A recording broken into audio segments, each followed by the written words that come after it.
Hey, everybody, we're back. Nobody cares about this. We want to hear Spooner's new dice tray roll.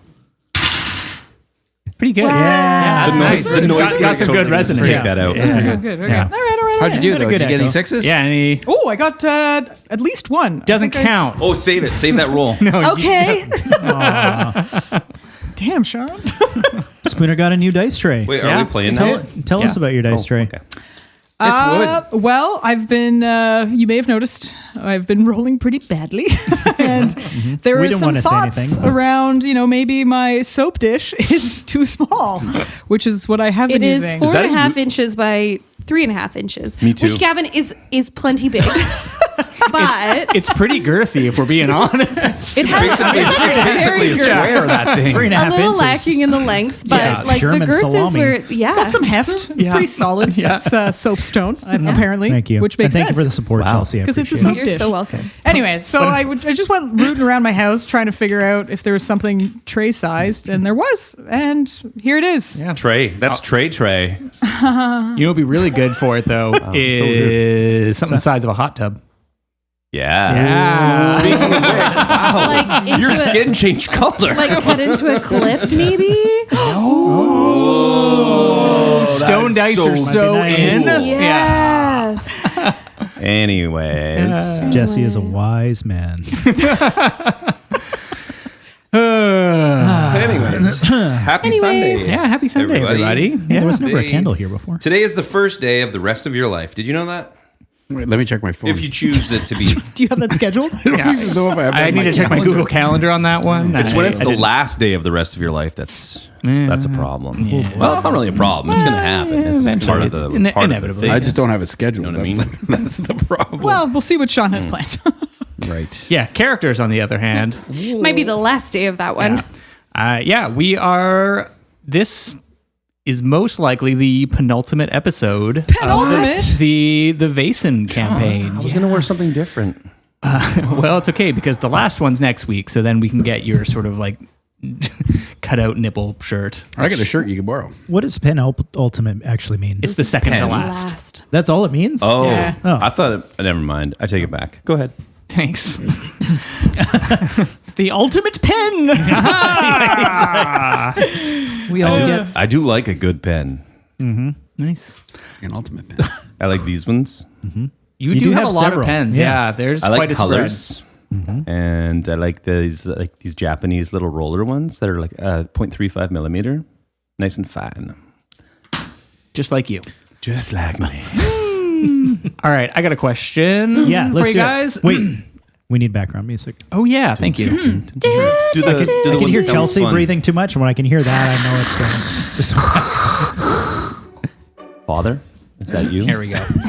Papa. I get it. Star Trek joke. Cool. Oh, almost got a spit take there. You're silly. So it's pretty safe to say. Shh. It is pretty safe to say shush. It's pretty safe to say that historically D&D falls squarely in the category of nerd culture. Yeah, I know, right? Rude. This question might be actually a bit of a rehash of one of Gavin's. I think I've done that once or twice, just because Gavin came up with good questions. But for the table, what was your introduction to like nerddom? Not necessarily TTRPGs, unless that was it. But for example, mine was, I was sort of in my like late single digits, we'll say like 7 or 8. And as a family, we used to go visit my aunt's house. And this was all pre-internet. She had kids, but they had long since moved out. So for a kid, it's pretty boring, to be honest. But she did have a bunch of VHS tapes. And I remember seeing one video box, and it was of the original Star Wars trilogy. And I just got completely like fixated on it. And this was before like the prequels, but yeah, just completely obsessed with it. Han Solo for Halloween. I knew the lore inside and out. I had a friend, Ben Short. We would literally recite word for word A New Hope to each other on the playground from memory because we both just like watched it so intently. You're a little short for a stormtrooper. Yes. Precisely. Who was Leia?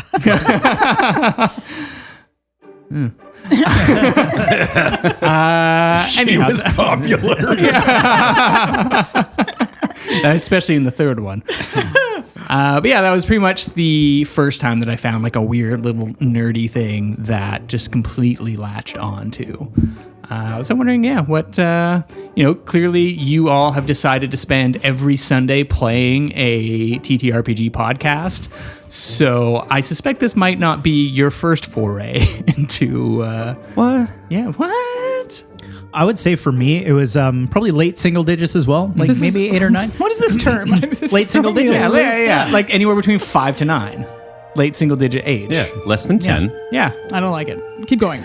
Mine, like, I had grown up with, a lot of like outdoorsy stuff. My dad was like into like fishing, and we like would live on acreages and like drive quads and shit like that. Well, neighbors' quads, we can afford quads. Anyways, but then I discovered that my school had something called a chess club. And I had no idea what this was. And Boobies. yes. Oh, you chest, not chest. Chess club. And I went to chess club. My friend had invited me. I had no idea what it was. And he was like, "Oh, we play like this game." And I was like, "Okay, like let's go look." And when I got in there was like, a bunch of other people in the room and the teacher teaching us how to play chess. And I played it for the very first time then ever. Sweet. And I fucking loved it. I was like, this is so fun. And I came back it was like Thursday recess chess club or something like that. And every Thursday I went to it, and I got reasonably good. It wasn't that I was good at chess, but it was more that I discovered tabletop games with other people. Yeah. And I think that sort of like got me into board games, which got me into RPGs and that sort of thing. So it was chess club in early or elementary school, I guess, not middle school. Yeah. Super cool. No. For me, also, I would have to frame the late single digit era of my life. I'm just now really excited to look at Spooner Yeah, every time people say that. she's upset. Yeah. How did I roll? Well, late single digits. Any late single digits on the dice? No? 5 and under. Too bad. Damn. I got very interested. This would have been like mid 80s. So I got very interested in the space shuttle program and NASA and all that stuff. Whoa. And then, so I was already starting to nerd out on that a little bit. And then I saw that movie Space Camp, where the kids all go to like the space camp and they accidentally get launched and get to go to space. So, I became very obsessed with that idea. And every research project I ever did. Oh, I got really into those like SD's model rockets that you would build and launch. And so I did a research project, like a science school fair thing on the shuttle. And I had like a 3-foot tall SDs of the, hopefully it wasn't the Challenger. And I brought it to school, and like in the middle of the science fair, I took like 8 kids with me outside to launch this rocket. Heck yeah. Like 800 feet into the air, and I got shut down before I actually got to launch it. Yeah. School. But yeah, that. And then I also used to just, because like we didn't have the internet, so I used to just read the encyclopedia for fun.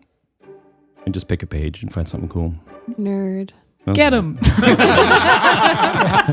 I'm not a nerd, though. Nope. Nope. Cool. Cool. Hello. In my day. In 1977. Yes. I think my dad was a teenager. I was 6 years old.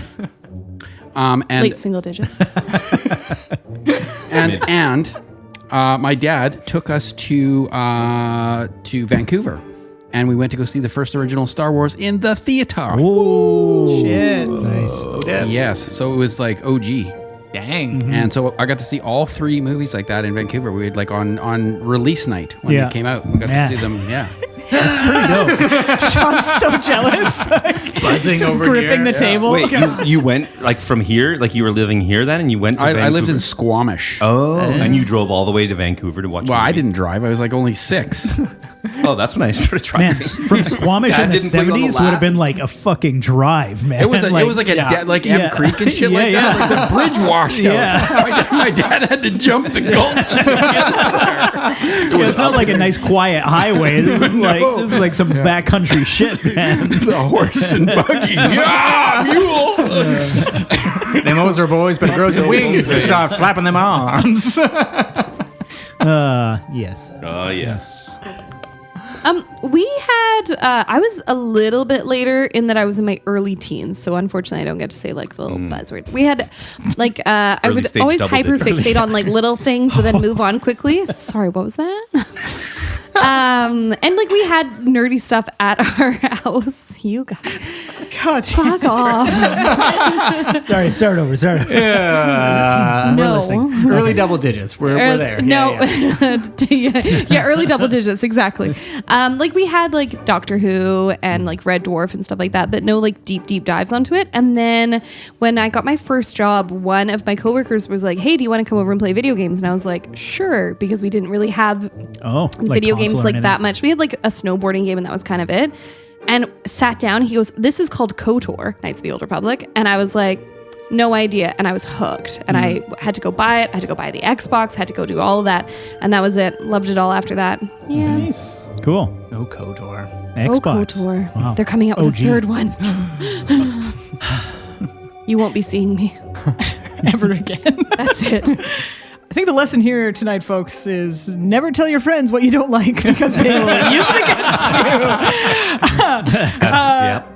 Suffice to say, I think my first real nerdy experience was reading. I was really big into reading. Nerd. But specifically like fantasy, like a lot about dragons, a lot Yeah. about fae folk and like sort of Irish, Scottish, English lore. Which then kind of led me down many literary paths. Shakespeare, did a big nerd out on Shakespeare from there, and then Like not in school, like just for fun. Just for fun. yeah, I went to Shakespeare school. That was a camp that I did as a You kid. shouldn't have said that. How old were you? Like late single digits? Here's some of those. I was What's the age? 14 or 15. Okay. Man. Wow. Went to Shakespeare school. That's My me mother double was digits. so proud. And then, swiftly fell into Lord of the Rings in a big way. Yes.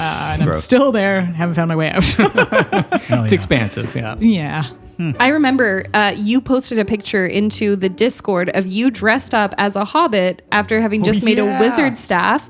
And Tash was over at the time watching the first Lord of the Rings. And I turned it around and I said, "Who is this? And how do we become best friends?" Nailed it. Nice. Nailed it. Do you want to hold hands later? Yes. I won't sleep tonight. J.R.R. Tolkien is in the doctor's office. Doctor tells him, "Sorry, we're going to have to remove your appendix." J.R.R. goes, "But where will I keep all the information about the dwarves?" I only knew I would get one laugh out of that, but it was worth it. Recap dwarves. time. Dwarfs don't have appendix or something. Painful. I'll Google it. Yeah. No, there you go. won't. No, I won't. You'll chat GPT it. you Explain this No, I joke. actually won't. Okay. So last session, Daina and Emery met some hired help by way of Mick on their way to Salt Spring Island. That fucking guy. That fucking guy In it. in it. You all learned that the Songbird siblings' mother had been stalked by an Anastazjia when she was pregnant with Tomas, who was then born quite sickly. When it returned a number of years later for Clara, who had developed a prodigious artistic talent, Thomas made a pact with them to offer up other artists or people with talents at their leisure in order to protect Clara from it. At the banquet that Thomas was organizing, this was intended to be a feast of talents for these Vaesen, who had disguised themselves as the Hultgren sisters, and that was intended to be the end of Thomas's service. This was ultimately all a ploy to get Sister Anastazjia into their clutches as well, which they intended to finish the job that they started 10 years prior. Ultimately, they were all thwarted by our investigators, but the good sister was left in a bit of a shock with the dying breath. One of the Vaesen revealed that it was her, not God, that had called her west. And just as the scenes were closing on this investigation, we saw Percy waiting to leave town, but swiftly kidnapped by shadowy figures and thrown into a dungeon with Algot Frisk.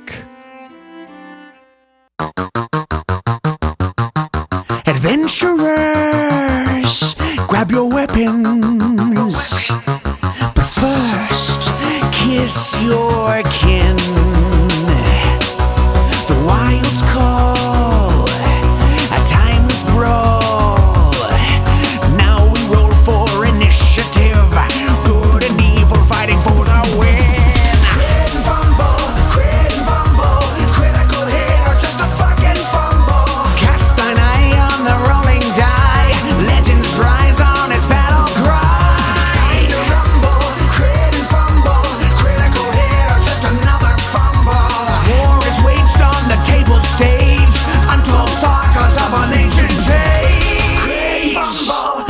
for licorice.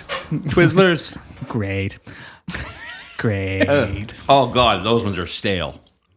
They're very erect. That's because they've been open here for months. And also now on Sean's beautifully crafted map that he made by hand. Stunning. How come insects don't eat these? That's curious. Because we locked the door. There's no food in them. They're like, oh, we can't go in there.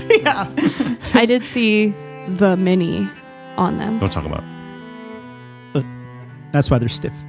That's why I am. Whenever you're ready, Sean, go ahead. Go ahead, Sean. That's Tell us fine. the It's not. penultimate story. It's not like I'm sitting here just like shaking with We nerves. started early even. Yeah, Yeah. we did. Yeah, We did. Gives We a got little lots extra of time. time for shaking. Yeah, That's true. awesome. Before we get into the mystery, you guys finished up a mystery on the previous episode. Oh, shit. You Oh. kind of finished like 3 of them, to be honest. Yay! Yeah, we did. We're that good. Yeah, you're that good. Are we supposed to level up? Yeah, but we can go through that right now kind of quickly. So the questions for your experience points. Did you participate in the session? Yes. Yes. Yay. Did you confront any Vaesen? Yes. Yes. Did you So many. identify a previously unknown Vaesen? Yes. So many. Whee! Were you affected by your dark secret? Yep. Yes. This goes back all the way to Madeline. Oh, okay. Percy, not at all. Yeah. Did you take risks to protect other people? Yes. Yeah. Yes. Yeah, I climbed on a roof. I tried to poison someone. I jumped. I got naked. Huzzah. Did you learn anything? No. Yeah. I'm so sorry, Dwayne, but yeah, that one is in perpetuity. Wait a minute. So As we're a not group- adding as a a group, I bubble think. for every one of those, are we?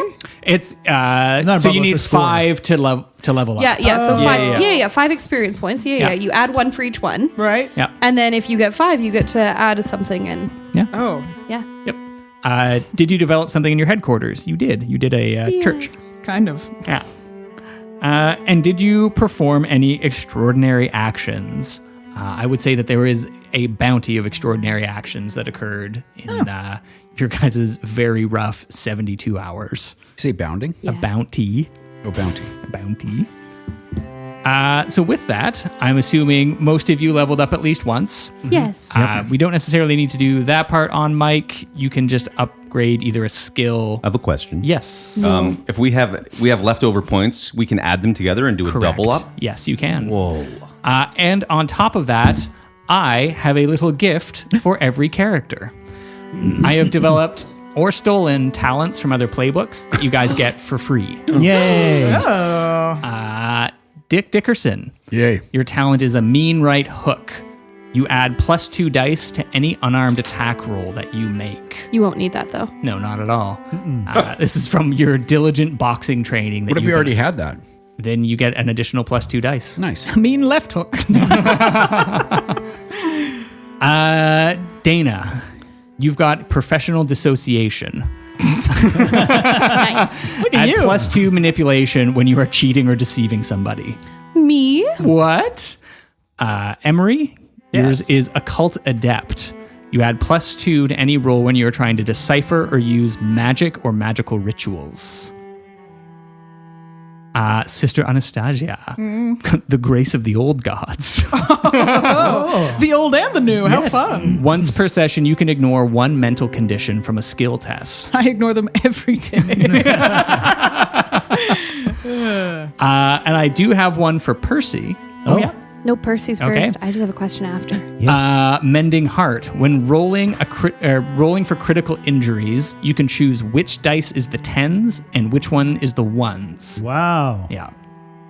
Interesting. And we can carry that on with Mick for now. No. I Mick don't gets want nothing. to. Nick He doesn't can get have nothing. nothing. No. Daina needs to roll to see if her deficit or whatever it is. Yeah, your... It's not an insight. It's not an... It's a the defect. opposite. Defect. Yes. I need to remember how to do that as well. Sorry. Dick also needs to figure out if his tendon is going to be broken forever. That's your defect as well. Yeah, we both got defects. So, Just try being more holy. She's plenty holy. Hey-oh. Ew.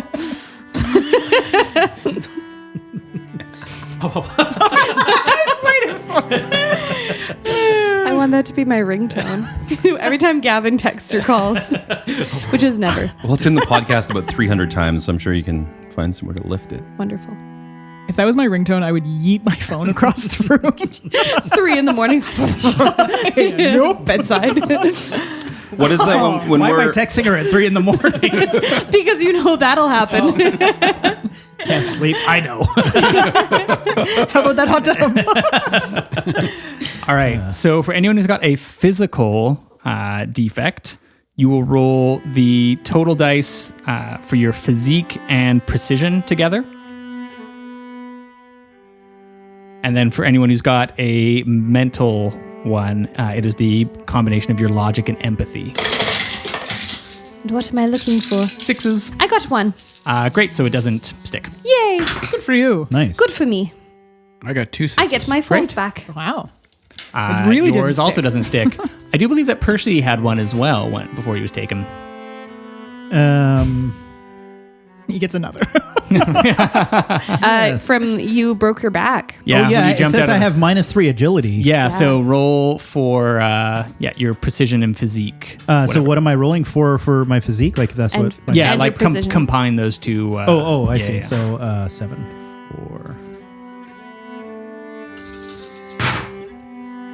1 6. Great. So that also goes away. So you're Cool. not encumbered with it. for the Okay, next so I can mystery. remove the Yeah. -3. Totally. When we're leveling up, we can add a +1 to any score? Is that Yes, I believe that you can't have a skill like something higher than 5. Right. Is 5's the max. Yeah. Okay. Yeah, but no one's looking at my sheet, so. Yeah. Ask Dwayne. I was gonna say that's true, but when every dice has 11 rolls, then eventually people get suspicious. Yeah, right. We're having fun. So when where it says experience, I've got 2 things that are totally filled out. Okay. And then so what do I do with... You can just erase them and then just start filling in for the next. But I'll tell you now that there won't be another level up for this unless we do another season and you bring back the same character. I'm thinking that I get like a skill or a something. Yeah, so you can increase one of your skills unless you're leveling up twice, and then you can add 2. But you can't have more than 5 per any singular skill. We should do another season so I can bring Daina back this time as the butler. Great. I want to be Mick. You can also take a talent from another playbook instead of increasing a skill, but that would involve people reading a book. So Spooner likes it. here It's not you go, Shakespeare. Spooner. No, I need that. You're expected to perform it as a soliloquy Yes. in the my. style of... Opera. Oh, I thought we were going to do Hamnet. Shakespeare. Iambic pentameter? I don't know what that means. I'll explain at the break. Fine. You won't like It it. means 5. Wonderful. You won't like it. So our conditions, then we get to erase those conditions? Yep, the conditions you will have been taking enough time off in between mysteries that those will be reset. Oh, so this is what we should have been doing when we started early. This is what we're doing. We're doing it now. Did we take back the paddle boat? Yes. So Daina is exhausted. Oh, dip. Oh, Guess we're I playing get it. now. Wow. Lip biting emoji. She has a lot of sex, that Daina. It's awkward because Dick is on the same boat. No, he knows. was there. Maybe it's a... Never mind. Yep.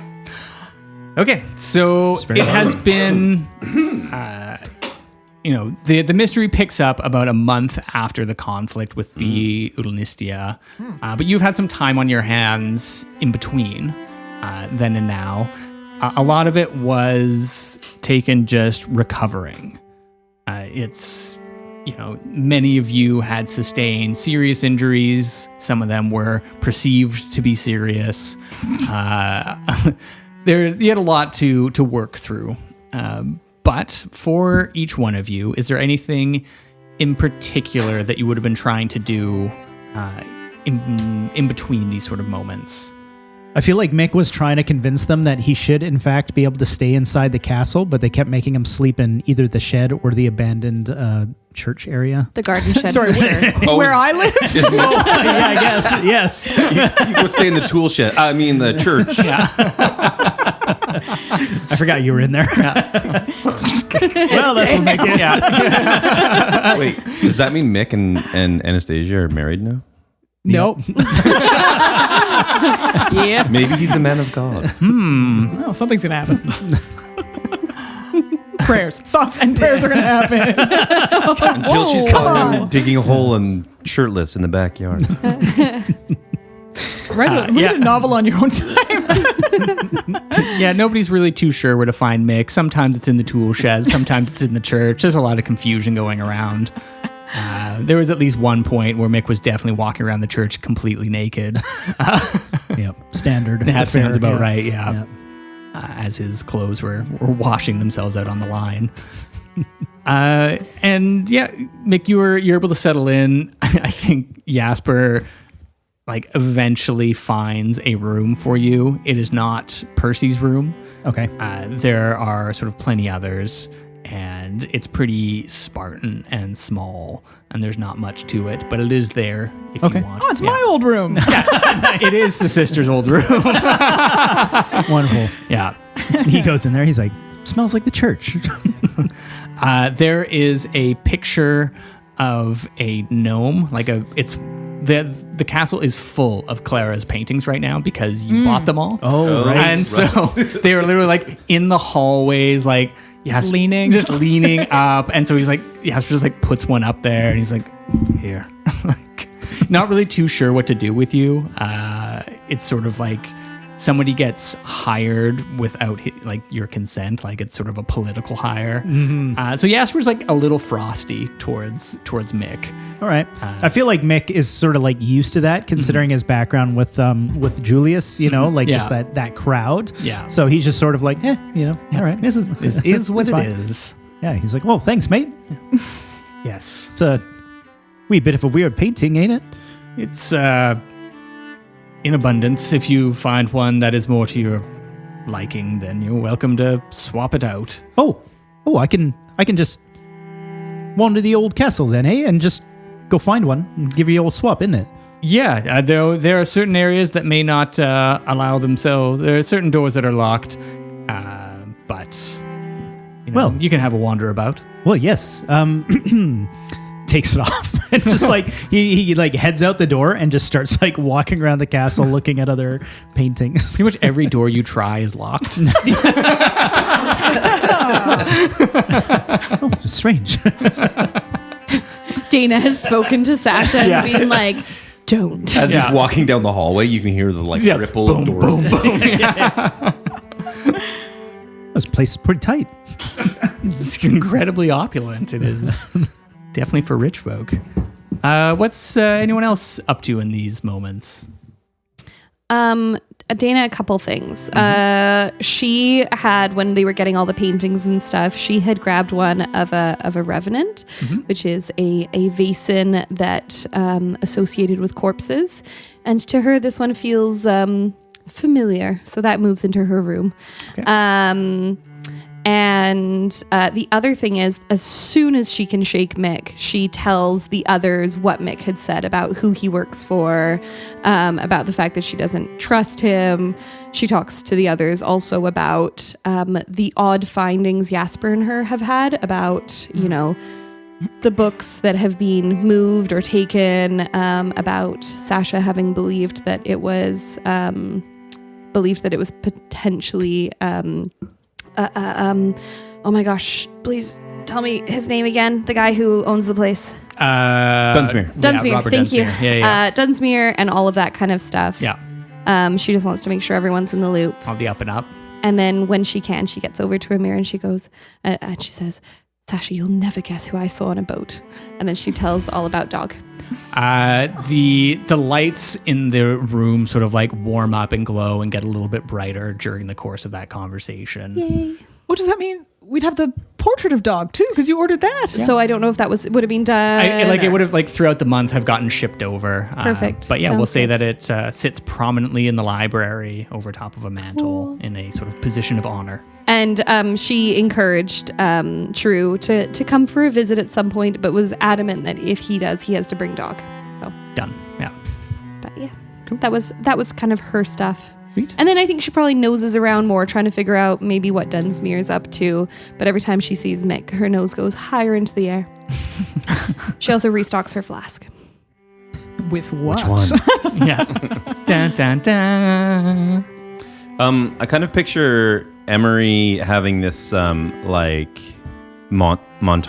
segment of a movie where everything's shot with that kind of glowy mist filter, and it's him and Tom kind of building their friendship and pushing each other on the swing and going for a walk on the beach and having ice cream. Let me tell you something about my best friend. But unfortunately, in the midst of all this, Arabelle gets a little bit jealous of the time that they're spending together. And Because he's literally just sitting in one spot, gapping out into the third dimension. Is that what it looks like? I think so, probably. So unfortunately, Arabelle and Emery are no longer dating. And she's actually started dating somebody else that he's a little bit upset about. But it's Tom. So that's interesting. Tom, you dog. Emery, don't wait up for me. In fact, go to sleep. Yeah, he's mostly been tangled up in his own personal affairs, more or less. Nice. Nice. Oh, I forgot to say, Daina tells Sister Anastazjia about the riddle. Oh, yeah. Thank God. I have so many thoughts. Okay. For me, I'd probably, this is probably the first time in a long time where I feel like I have free time. As part of the church, your days and hours are pretty regulated, regimented of like Vespers and all the different prayers and stuff. So this is sort of the first time she's feeling able to do what she wants. So she ends up actually playing her ocarina a lot and just kind of being around the woods. So that's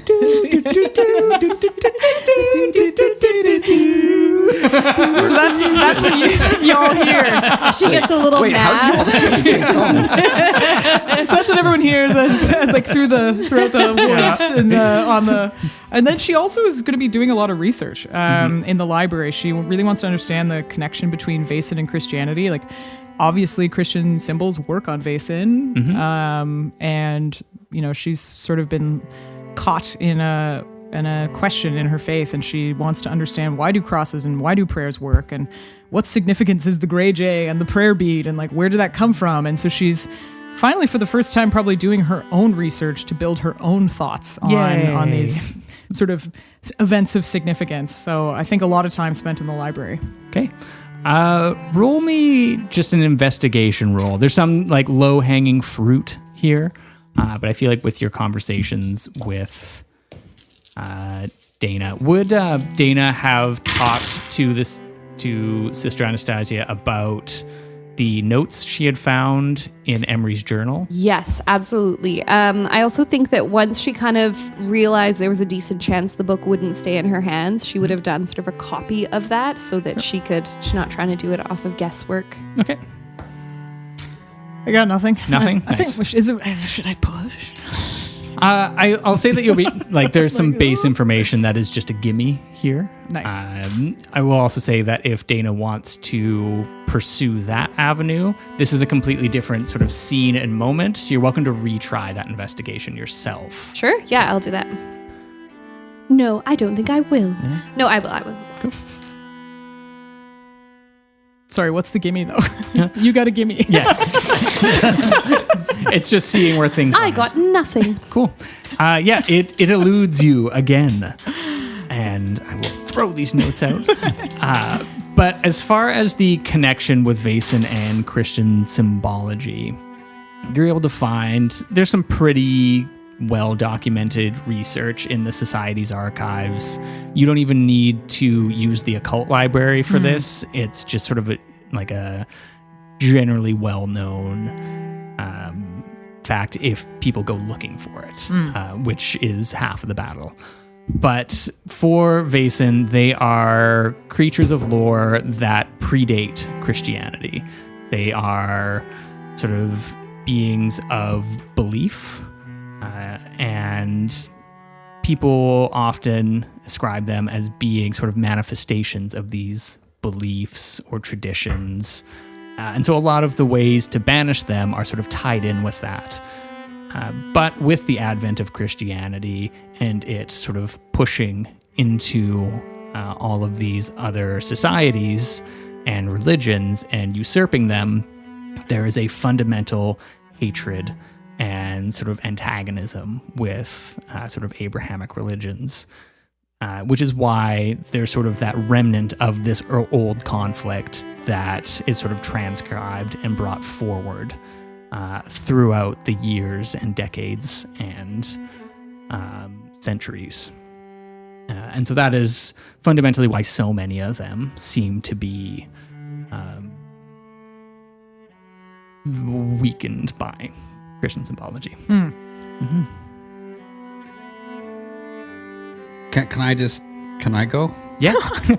May I please? Yeah, I try one. Please, sir. Yes. So Dick Dickerson spent his month, is that downtime? Yeah. Yep.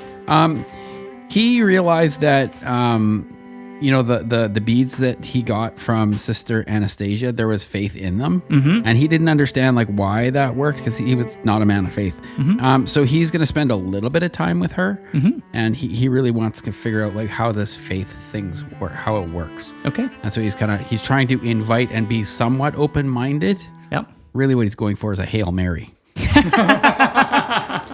So that's part of what he did, and then the dancing. He was like he wanted to kind of like go back to his African roots, and learn how to and learn how to dance and like doing his jumping, and then exercise and training for the boxing match.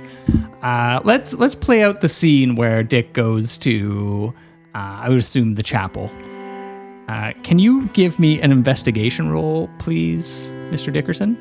I can. Mick opens the door naked. That's what I'm rolling to see. All right, investigation. That's 8 dice. Wow. So many. Wow. So many. So investigating. You should be an investigator. Yeah. I see 1 6 on the You dice. got 1 6. It is you wait for Mick to leave and Sister Anastazjia to go into the chapel before heading in. And how's the chapel looking at this point?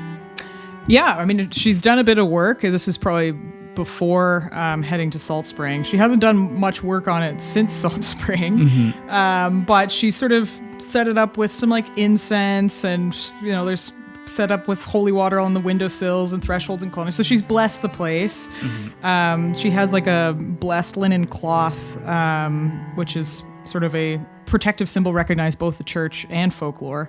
That's sort of on the altar there. She has a wooden crucifix that she made. That actually might have come from Salt Spring, given the fact that her and Dick spent some time with the floorboards there. And then... don't look Wow. And then it's just a couple of like blessed candles as well. So very simple, very rustic. Set up some chairs as pews. Like there really wasn't much there. Cool.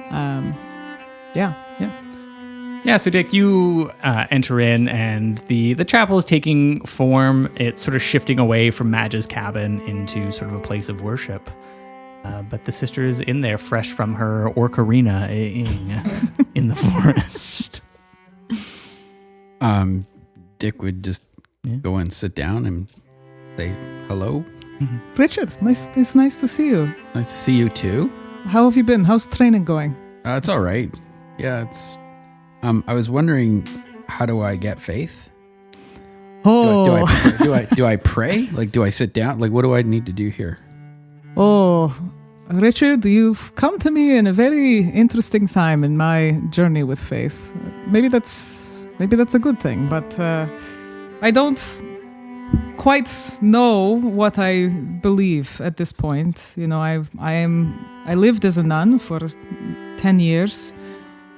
I don't know what I am, but I know what I'm not.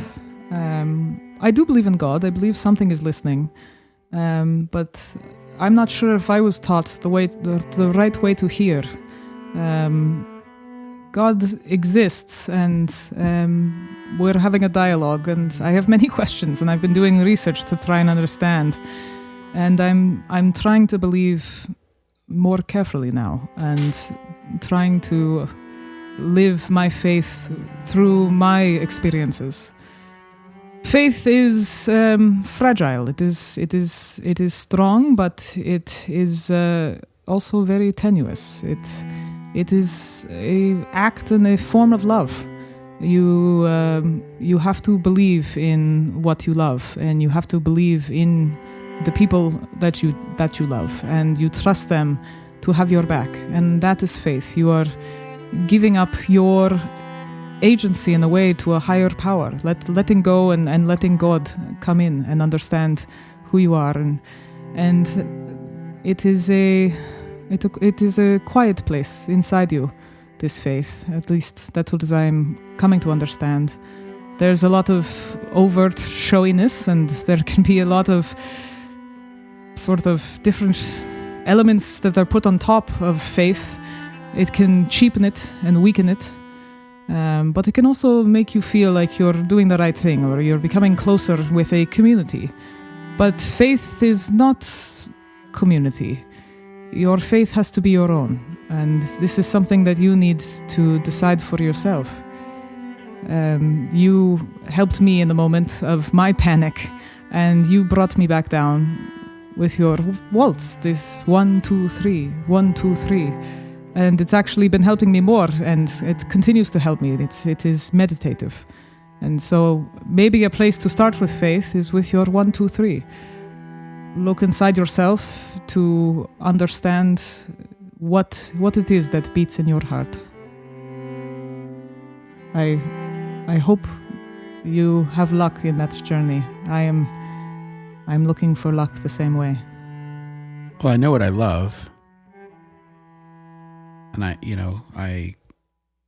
act on that.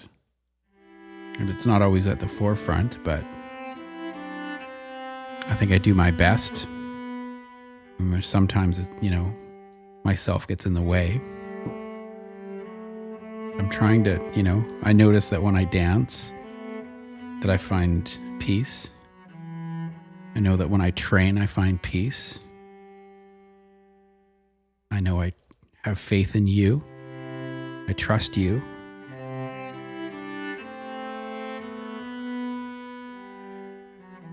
And I just don't know what to do with the rest. I think I appreciate you saying that I trust you as well. We did not go to Salt Spring expecting what we found, to say the least, and we had each other's backs there. And if I haven't thanked you already, I know that I will forever be grateful for how you helped me. And maybe where you're starting with faith is a good place to start. You don't have to know what happens next. You just need to continue to be true to yourself. And sometimes it can be helpful to think of a mentor or a loved person who you really look up to, and think about what they would do. In Christianity, it's Jesus. It's what would Jesus do? He is the embodiment of love and forgiveness. And if you have someone like that in your life who you can think of... Yeah, of course. Then I think of myself. Like, what would Dick do? That works too. Hey, you gotta have faith in yourself. You have to be true to yourself. That's not a bad place to start, potentially. Well, thanks, sister. I'll see you tomorrow. I'll see you. Same time, same place? Yeah. Give that a shot. And with a snap of his heels, Dick heads out into a way out from the chapel. And it, the days come and go a little bit, and we get to fight night.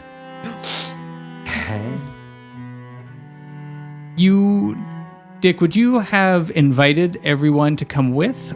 or would you be intending this to be more of a thing for you?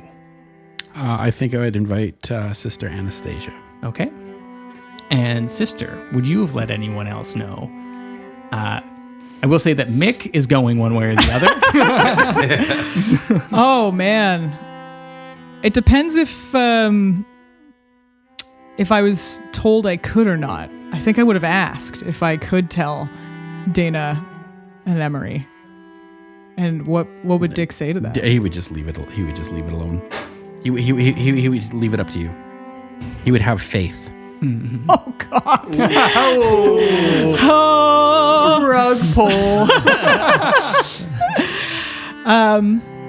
Recognizing how many bad things have happened in the society because people haven't told each other things, and given that, assuming you told me the full circumstances of you potentially going to fight a literal bear,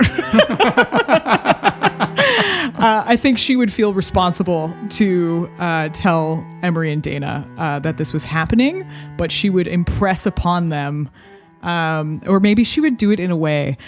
So I think Daina would try and stop Dick, and she doesn't want that to happen because she knows that this is important to him. So I think what she would do is leave a note for after we've already left for them to find. Sure. Daina happens to already be getting dressed because she had a ticket for this fight. They didn't advertise it was Dick, so when she sees this note, she's like, right. Change And my bet. she goes and finds Emery. She goes, gosh, look at this note. Well, it just so happens I got myself a ticket, and look, it's got a +1 on there too, and it just, managed to secure those last minute. You're welcome. Is this like a real like fisticuff fight, or is this more of like one of those performative, gymnastics type of wrestling affairs? Well, you know the crystal balls down at Green's Grocer. Oh yes. Well, that they come from the when they fight the bears there. This one time when I heard, never mind. But yes, let's go. That sounds like a fun evening. Wonderful. Great. You all head out just as Daina and Emery are leaving for the evening. You see Jasper coming down, and he is also dressed up, but dressed up very fancily. The bottom of my note said, "P.S. Don't tell Jasper." And he sort of looks at the two of you. He's like, "Oh, two of you are headed out for the evening?" Yes, but you look absolutely dapper. Yes, Dunsmuir has some sort of soiree going on this evening that he's requested that I show up at, and it seems like a good opportunity to do a little digging, as it were. Yes, absolutely. Well, be careful. Yes, and you two enjoy your evening. Thank you so much. And he picks up one of the paintings that is sort of sitting up. And which one does he pick up? It's wrapped. Which one did you choose for Dunsmuir? I opted for it's Church Grim. Church Grim. Yes. No, I think Daina will leave it. Okay. And you all sort of head out at the same time and go your own separate ways. Speaking of paintings, can we say that Mick found the really cool dog painting in the library and swapped that for the gnome and put it in his room? You try to leave it, and the door slams in your face. Such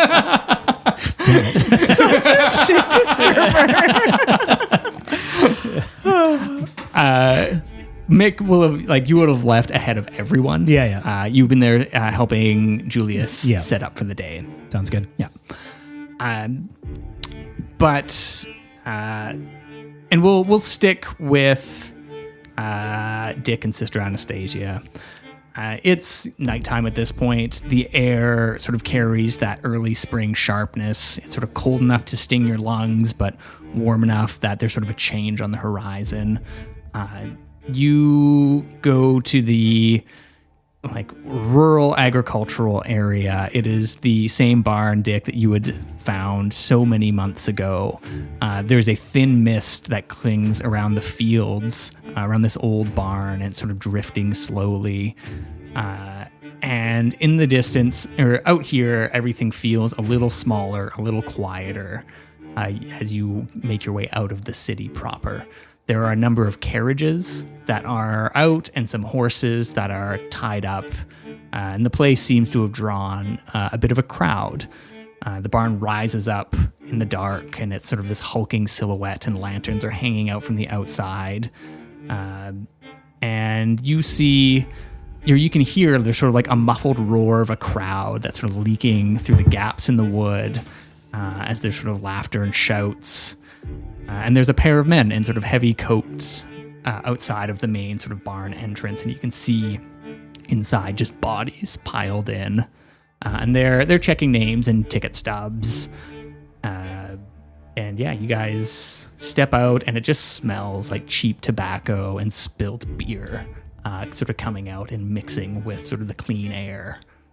So I'm imagining that if Dick had come to visit me at the chapel like early on in the month. Yeah. We've now built this rapport, and I actually start helping him with his training. Oh yeah. I'm like the coach. I got like a little towel around my neck. The fighting nuns. So like the whole ride there, I've been like, like giving him a little like shoulder rub and like amping him up and like just Isn't his gang called like the Iron Parish too? Yeah, it is.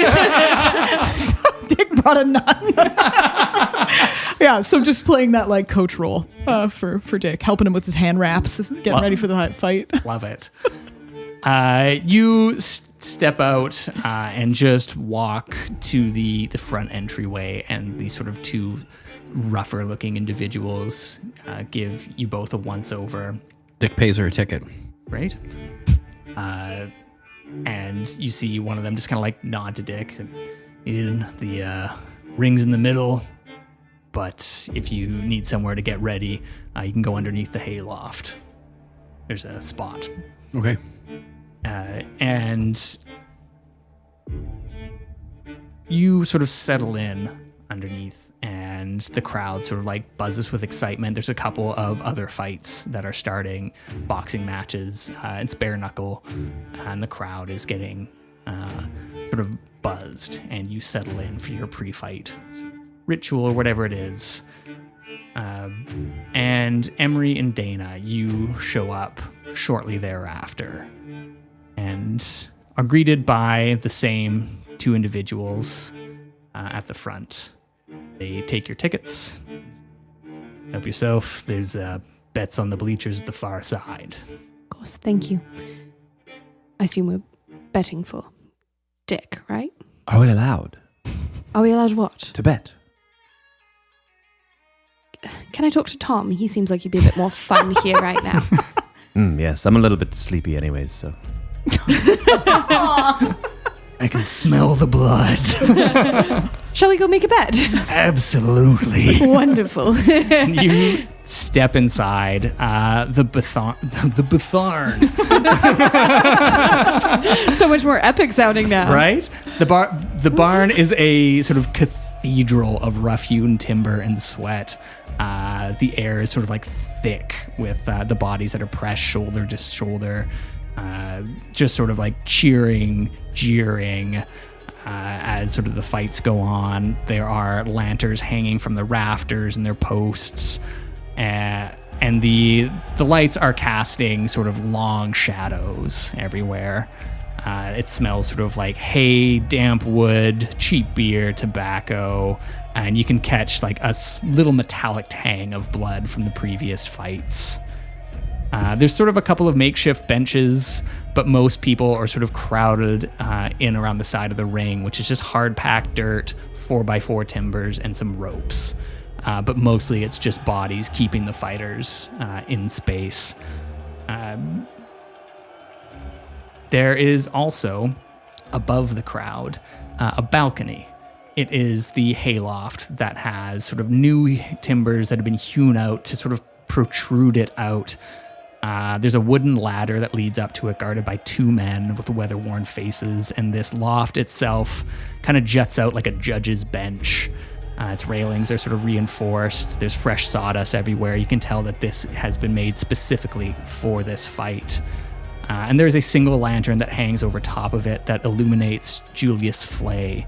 And he stands sort of looking over the pre-fight entertainment, as it were. The light catches sort of soft features, his half-moon spectacles. He's got a silver chain around his neck, and he is flanked by Mick, who is also up there in the balcony with him. From this height, he can see everything, the fighters, the crowd, the chaos that he has sort of manifested here. And it almost feels that he is presiding over court rather than a boxing match. And it feels like the balcony is more of a throne for him in this moment, as he is very pleased with the outcome of this event. You see the bookies. They are in the far side. They've got a little chalkboard set up. It's made of a slate board. There are other fights. There are sort of bets and odds for each fighter. And most of them are sort of crossed out. We're getting near to the prize fight, which is Dick Dickerson and Sully Lou, in parentheses. Daina goes over and puts a hefty bet on Dick. Right. The odds are heavily weighed against Dick. It is 10-1. So when we make our money back, it'll be marvelous. There's, beer freely available for, no real resource value. So you're able to get something if you want. Underneath of the hayloft, there is sort of an area that's been cordoned off for the fighters and assistants. And coaches. Yes. Coaches, various nuns, people getting last rites. Has Dick has he come across Sully Lou before? No. Well, he's encountered him. Sorry, I shouldn't say that. He's encountered him in those. He's the big guy who's been coming in and dealing with Dick directly. So he was the one that first asked whether or not you could find this barn to track down the other boxer. He's kind of been the point person. Is Sully Lou? The rules of this fight? Mm-hmm. Is it Aussie rules? It is rugby. It's not to the death, so far as you know. That's not Aussie rules. I don't know what Aussie rules are. Can you enlighten me? Aussie Osborne rules? I think it's just like you just like there's not a whole lot of rules. It's no low blows, okay, bare knuckle, but otherwise, people are here for a good time. Okay, yeah. It's not a sanctioned boxing match by any measure. Okay, cool. Daina makes sure that her and Emery Tom aren't sort of seen. She's not specifically trying to hide, but she knows she's been to enough of these that she knows the fighters are in fight mode. Yeah. So great. Yeah. What would Dick know about Sully's gait? He is 6'4", heavyweight.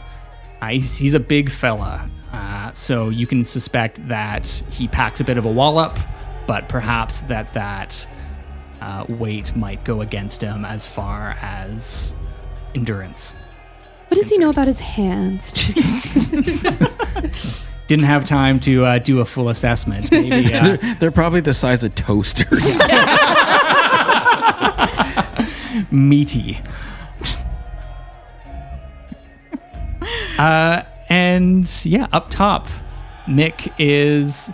I think Mick normally presides down at the ring, but Julius has requested that you come up here for this round. Well, bloody hell. That last fight almost did me in, didn't it? Well, Harry was supposed to make the win, and he took out by that other git. You cannot predict these sort of things all the time, Mick, but... I should have spread the damn bets. It's okay. You may perhaps have not necessarily, how do you say... played the cards right, but you do not worry. Well, I thought it was a sure thing. Well, anyway, there's my mates down there. I see a bunch of them. That Daina one and the other one. Oh, you're the other members of your society. Have you learned anything else about them? Nope. No? You are completely invaluable to my operation, Nick. That's, mon fille. Well, normally you have me down ringside, don't you? Now you have me up in the box making bets that I can't win. This is a special event. I want you to enjoy yourself. I do appreciate. I appreciate Yes, you. grab yourself a beer, a drink, and Really? yeah, absolutely. On the job? Yes, Yeah. sure. Well, beer. I don't know. Maybe a rye, 2 fingers. Oh, you and your nude fondness for rye. I don't know where it came from. I don't know where it came It's pretty good. It's no sortilege, but we do what we can. from. All right. Dana's been completely baffled because of all the rye she's been feeding Mick, and he still doesn't drop. No, I'm just kidding. Yeah. So he goes down to wherever, like I'm assuming it's not like a beer garden, but it's like No, it is like literally like a guy, and he's Yeah. got like a cask. He's like, "Oi, Julius says 2 Caesars is cool." 2 Caesars. Julius says 2 ryes is cool. to rise. Yeah, not Caesars. I had Julius and then Caesars in my Of head. course, yeah. Too much boxing. Too many knocks to the head. All right, here you go. All right. That ain't 2 fingers in it. Go ahead. It is now. All right. Yeesh. Kids. He like kind of swirls it in. That's for Julius. And soon enough, it becomes Dick's round in the ring. The crowd has gotten a taste for blood, as it were. So currently, Daina and Emery in the bleachers, as it were. Mick up top in the balcony, and Sister being Dick's hype man. Ringside. Ringside.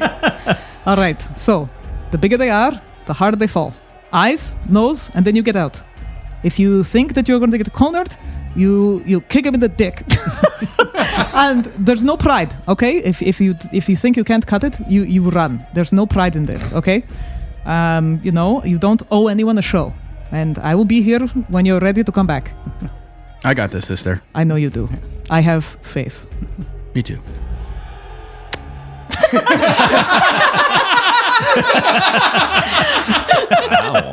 Kisses. You hear there's an announcer who calls out, "Oh, welcome to the night's main event." The crowd gives up a cheer.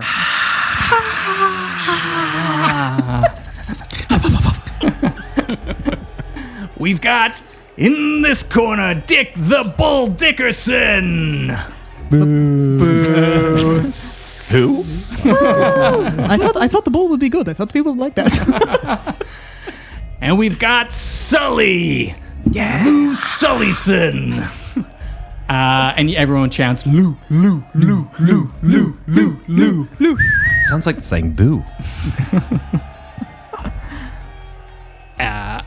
And so he, draws Sully, who, for the first time, takes off his massive woolen coat and puts it on the ringside. He towers a good head over Mick, built like the broadside of a barn, just a square of a human being. And he's got sort of like these thick mutton chops, sort of a thick head of hair, a broken nose one too many times, and just sort of like a generally hairy individual. He's got his knuckles wrapped up. Cauliflower ear. Cauliflower ears, yeah, absolutely. My knees are weak. And the sort of announcer goes, "All right, no low blows. That's it." Unless we talked about it. We got it, sister. What do you say? He looks like the barn side of a broad, right? Yep. You two, Sully puts his hands out to touch Knuckles, as it were. You don't have gloves. And does Dick reciprocate? Oh yeah, he'll just he'll knock it up. Yep. And so they sort of touch Knuckles and go back, and the first round begins. So I am going to have Dick roll me some close combat rolls, please, as the fight starts.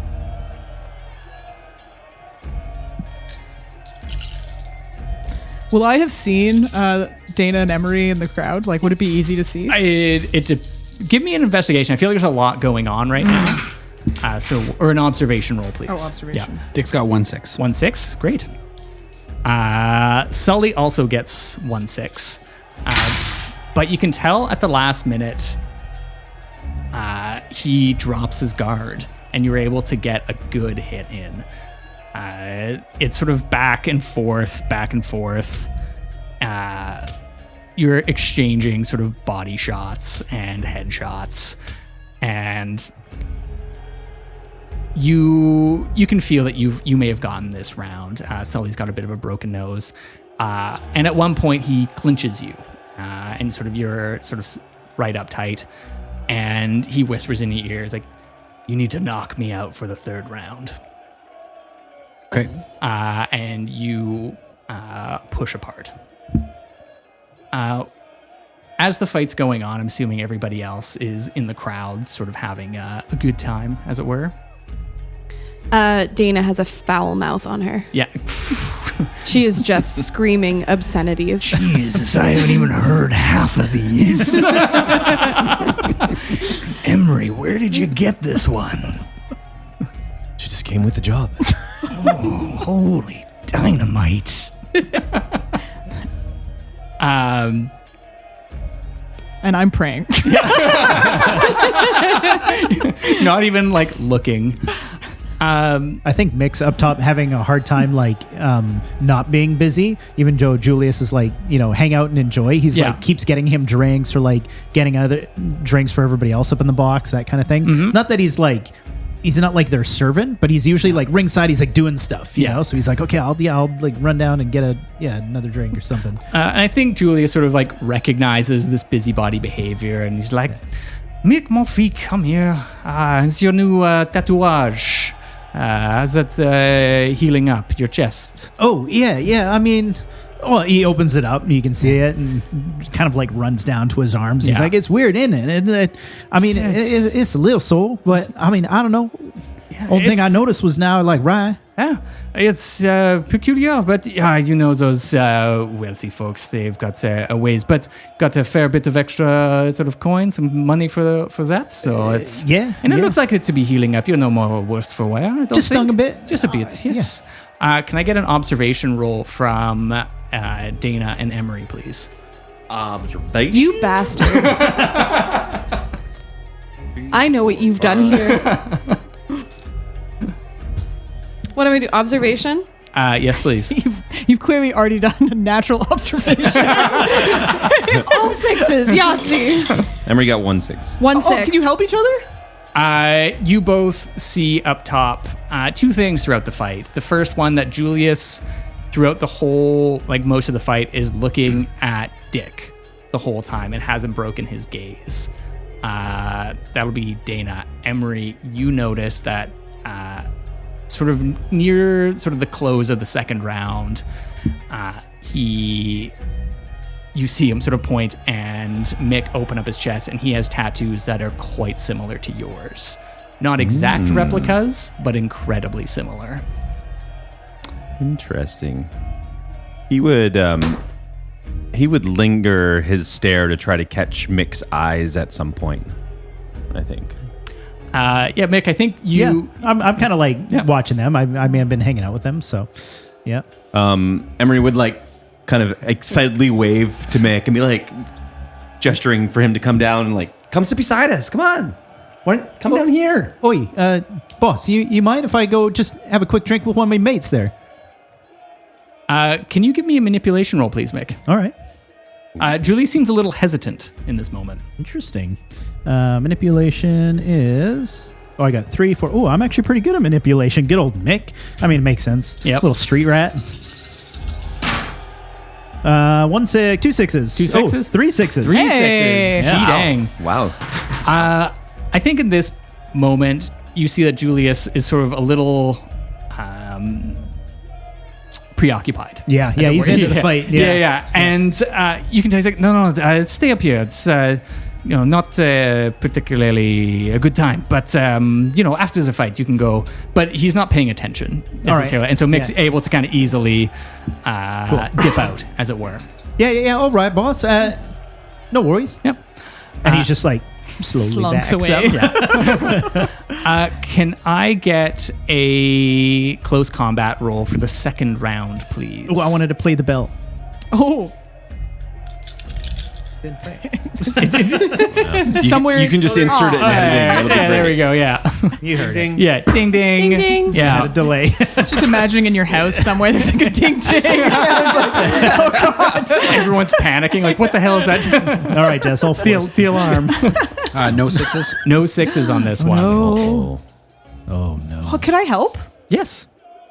You can add 2 more dice for the sister, who is weirdly really into boxing. I just like, just No getting into sixes. things. No 6s. Oh, I didn't help at all. She's just from the corner. Hit Making him. stuff up. Kick him in the nuts. Or sorry, in the dick, as she said. Hit him in the dick. Oh, is that what that means? is that what everyone's been saying? Oh, I didn't understand the joke. Richard, I'm sorry. I didn't. Oh, you can't hear me. Okay. Tash almost spat it out. that was almost a spit take. We were so close, everybody. The round doesn't go as well. Sully seems to have a lot more endurance, although his heart really isn't in it.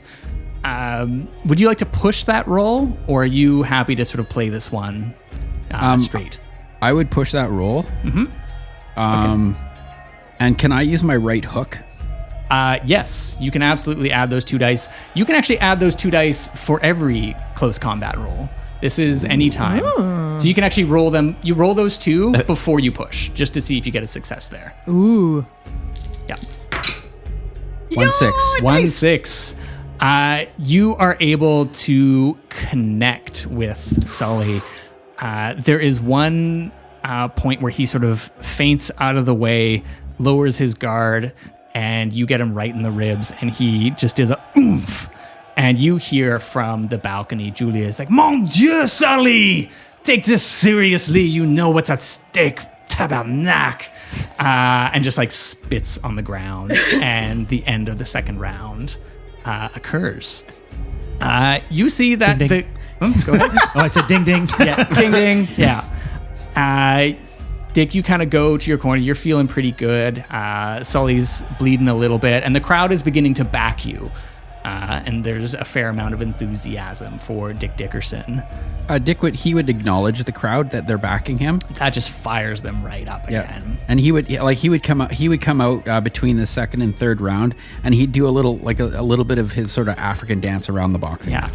They don't really know what to make of that. Just bouncing like a rabbit. Daina starts the wave, but when the wave gets to you, you have to scream a swear word. I've just learned the new one.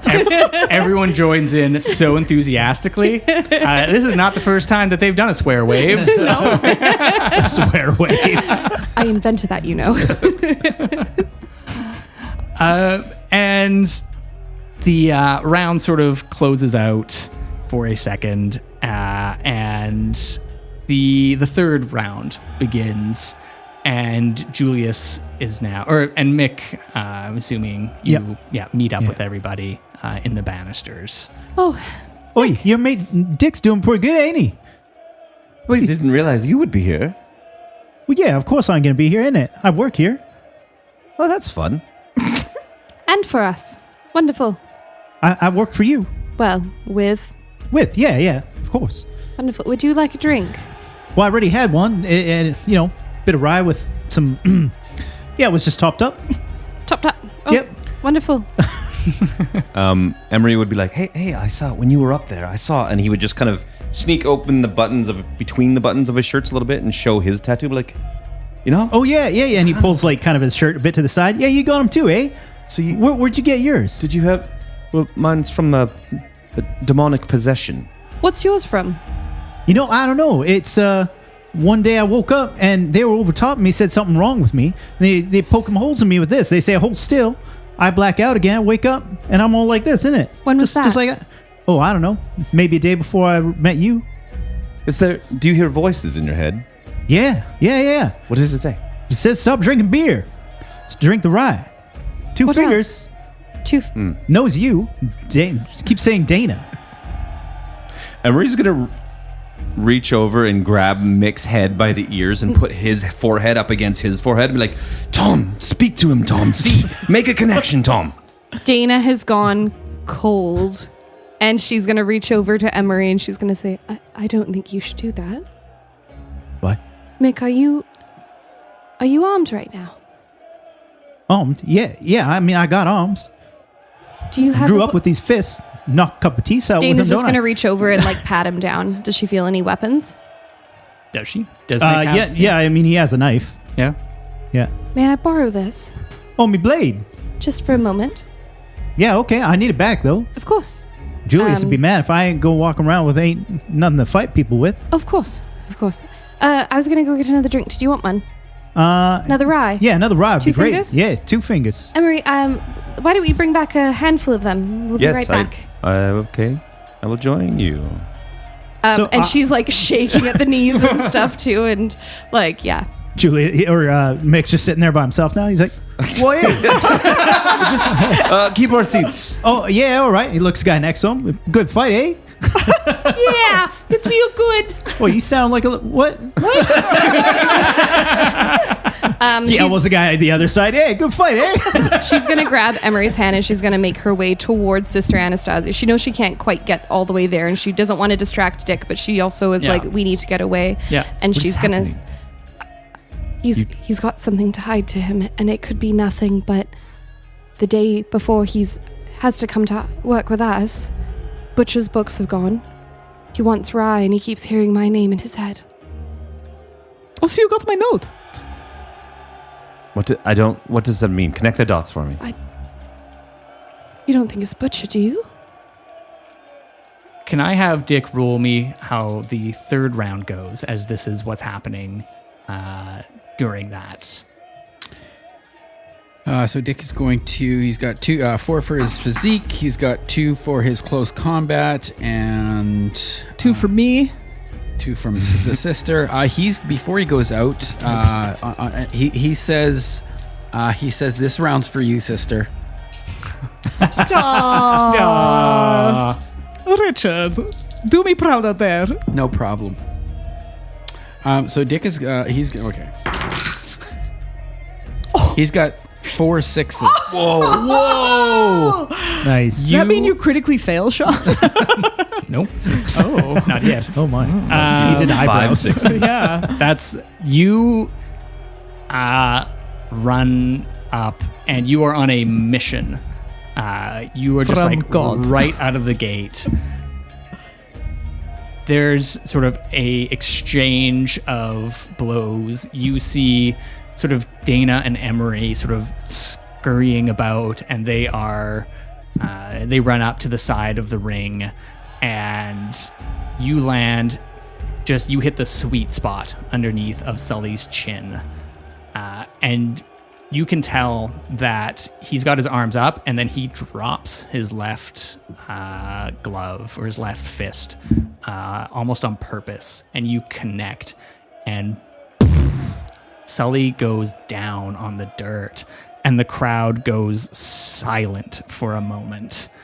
And then they cheer as Sully's not out cold, but he has had his bell rung. And in this moment, Julius walks up to the banister and just begins to clap. Mon Dieu, I did not think it would go this way, Monsieur Dickerson. And Sully is sort of writhing a little bit. He's, I did not think you would get the crowd behind you. Thank you, everybody, for attending this evening. My name, for those of you who do not know, is Julius Flay. Though a few of you, some faithful old friends, you may know me by my nom chrétien, Julius, Daina. And today, aujourd'hui, is a very special day for moi. You see, 25 years ago, perhaps, they opened the gates to the prisons that they tossed me out of like garbage. Stay with me. I was wrongfully accused and framed for murder I did not commit. And there's sort of a chuckle that goes on around the crowd. And I come home dreaming of my sweet wife, Vi. Oh, que Dieu la garde. But what do I find? She is with child that is not mine. I know it's triste, very sad, and the man responsible is a dock worker, a nobody, salt of the earth, as they say. And you can imagine, mes amis, is ready to flay this poor imbecile alive. But Vi is a woman of faith. She takes my hand, she looks me in the eyes, and she says, Julius, you hold on to what we still have, and I live on that prayer. But when our daughter comes into the world, my little chérie, she does not survive. And I am devastated. And worse still, Vi, she conspires with that putain of a doctor and takes our sweet Vic away from me. Years later, it took me years, and I finally find her, and she is with him. And he points to Dick. Her father, Vi, Dick, Vic, quel drôle le trio, oui? And she is happy. And so who am I to take that away from her? Until this man that you cheer for, he runs away. He leaves my poor Vic, and she idolizes him, every aspect. And when she dies, when she is killed, then he crawls back like a rat returning to the corpse it left behind. So now, my Vic is dead. My Vi is dead. And Dick, not quite so yet. And so I ask around. I learn a few things. Some of his associates, but friends of mine, they bring me a little cadeau, a gift. And so, mes amis, I ask you for a small indulgence, a tiny pleasure. Tell me, what better way to punish a man who charges through life like a bull than to unleash upon him un loup-garou. And two people on the side of the ring take Sully's jacket. They turn it inside out to the fur side and throw it on him. And Sully, trying to drag away, shouts, "Not again!" And you hear a whistle from Julius up top, Julius Daina. And then he takes out from his silver necklace a small thin whistle that he blows on. You don't hear anything, but you see Sully react as he stands up, fur engrossing from him. As the loup-garou, Sully turns into a werewolf. And that's where we'll take our break. What? Come on! Fuck! You mentioned it 2 episodes ago! Fuck!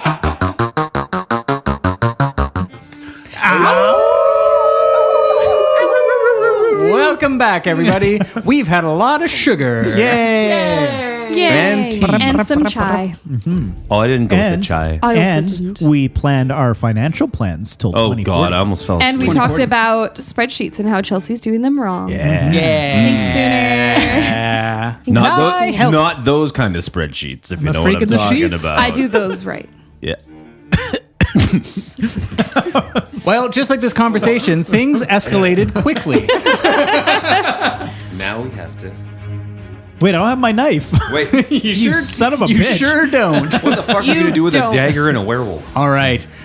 So the crowd sort of erupts in a little bit of chaos. Some run away, others cheer louder. To set this scene, there is the ring in the middle. There is Sully, who is now a werewolf, just emerged. Dick is still in the ring. Sister Anastazjia, Daina, and Emery are all sort of in the same corner, clustered together. Julius is up in the balcony, and directly across on the other side of the barn is Mick on the bleachers. Weaponless. Oh, Mick. And drinkless. Tonight really sucks. The barn has 2 large doors, although the far one is where the bedding table has kind of been set up, and those ones are closed. But directly behind sort of the 3 of you is sort of the open barn doors, but you do know for a fact that there's 2 of Julius's goons, and thanks to Mick, he knows who all of you are. Oh, wait. Love that. We have all drawn cards for initiative. You see that Sully has begun his transformation, and he sort of stands up, drool sort of like dripping from his jowls, and he leers and almost does like a half lunge towards the balcony. And then you see Julius on top doing a little whistle on this, like a small, it's a dog whistle, functionally, made of silver, and he's almost like piping commands like you would see at a dog show. And Sully looks back towards Dick. But who has card number 1 in the initiative order? Dun, dun, dun. The sister. Sister, what do you do in this moment? It's a great question. Yeah. That's what I really should have been doing on the break. Thinking. Can I ask a question before, like, as Dick is looking at this werewolf? Yep. Changing. Yep. He's got his knuckle dusters in his like in the waist of his belt. Of course. Can he put those on? Yeah, absolutely. Okay. Can I? Well, if you okay. Easy. Okay. So, as I see Richard putting on his knuckle dusters, I'm gonna call over to him so I can bless them, and give him 2 extra dice on his fighting abilities. You sounded so confident in that move. Dick's running for the door. Are you fucking kidding me? What? What would Jesus do? What would Dick do? So I guess that's my move. I guess really. Yeah, it's sort of like your action, as it were. Okay. Just as a reminder, everybody, for combat, you have 1 fast action and 1 slow action. So the slow action happens on your turn. That is something like using an ability, fighting, running away. Then there are fast actions, which happen wherever. In the initiative, those are kind of like talking a little bit, dodging, parrying. Those are all sort of things you can do to avoid getting hurt, and you only have 1 of those. All right. So I guess that was my slow action, was blessing his knuckle dusters. Yeah. So if you're attacked at any point, you can try and like jump out of the way, like in the round, and that could be your fast action as well. So Okay. yeah, unless you have something else. But. I was gonna try and sneak. Are you gonna try and just like get out of here? Like, where are you trying to head to? So if Mick has eyes on us, I want to disappear so he doesn't have eyes on us anymore. So the ring's on the ground, right? I can't crawl under it. Yes, the ring is on the ground, but there's also a lot of people like kind of running. Some are kind of like pushing towards the ring. Others are trying to get out of the barn in this sort of instantaneous moment. You can see some people are having a hard time comprehending what it is that they're seeing. I'll say you can do a stealth versus Mick's observation if you're specifically trying to avoid him seeing you. I am. Observation is 5 for Mick. Yeah, this should be fine. Couldn't stealth my way out of anything. Mick's too busy. No 6s. Oh, Yeah, why so didn't He's get anything distracted by the big dog in the middle. Yeah, I'm going to say, like, sister, you're not particularly well hidden, but there's enough chaos that you're just moving and you don't know whether or not Mick can see you. There's just people everywhere. Okay. Where are you headed to? I noticed the whistle that Julius has, and so I'm going to try and sneak up to the loft. Okay, so there's a ladder right around underneath of the loft where you and Dick were preparing for the fight. You do see that there are 2 goons sort of like stationed beneath it. Okay. And they're looking at the ring, but they are not moving from this position. Got it. Okay, who's number 2? I would be number 2. Oh, yeah. So Dick is wondering, what does he know about werewolves? It is very sort of typical Specifically fighting them. silver. Don't. Yeah, silver is sort of the big thing. They are brutish. You don't have a whole lot to work on. This particular genre of werewolf is a more traditional one from sort of Scandinavian, Norse, indigenous, all sort of folklore as a skinwalker. So it was the pelt on him. It's not like he transforms on the moon. It is a physical object that is his skin. So you would presume that if you could perhaps get him unconscious, you'd be able to remove that. Yeah. The coat's been there the whole time. It's so good. Okay. So in that, Dick is going to kind of go into a defensive mode. Yep. He is going to he's going to hold his action, and if it comes at him, then he will attack. Okay, sounds good. I will also say that you notice that along with the drool in the side of this thing's mouth, there is a little bit of blood, a little bit of swelling. The damage you had done in the ring to Sully seems to still be in effect. So is that going to be on the right side? He dropped his left hand. Dropped his left hand. Yeah. So it's on. Okay. His, yeah. Okay. Muay Thai Dwayne has entered. Yes. This Locked wolf's in. getting a therapy kick. See, you've got some trauma. He's in for a treat. I've had one of those. Great. If you can just remind me that you've held your action when it comes up, my brain won't. Who's number 3? That would be me. Daina. So Immediately throwing Chelsea off. I don't remember what I was doing. So I think they were on sort of the side closer to the ladder, but there's people milling about. It's going to be Yes. hard to get to. Daina sees this, knows there's no way she's sweet talking her way past two guards at this. She's going to grab her hurricane lantern and she's going to lob it up onto the loft. Yeah. That's not flammable. Did somebody have fire prepared for this inevitable conclusion?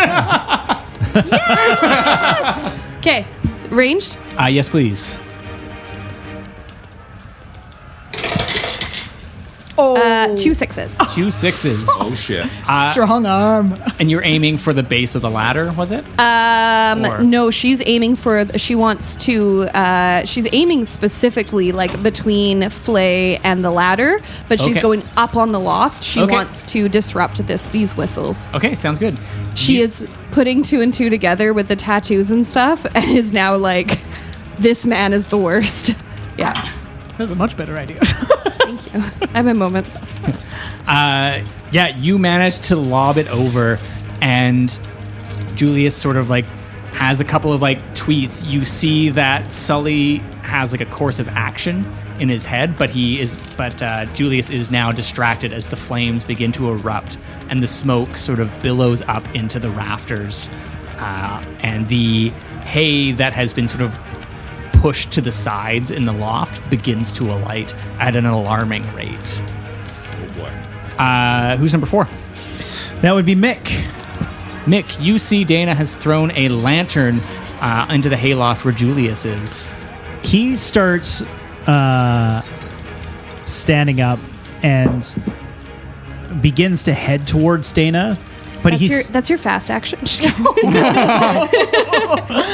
But as he moves towards you, his voice like just sounds subtly different, and like you can just see, just kind of gets like a little twitchy. And he's like, "Oi, Daina, me cleaver," and you can tell he's asking for the knife that you took. And he will begin to pursue Daina.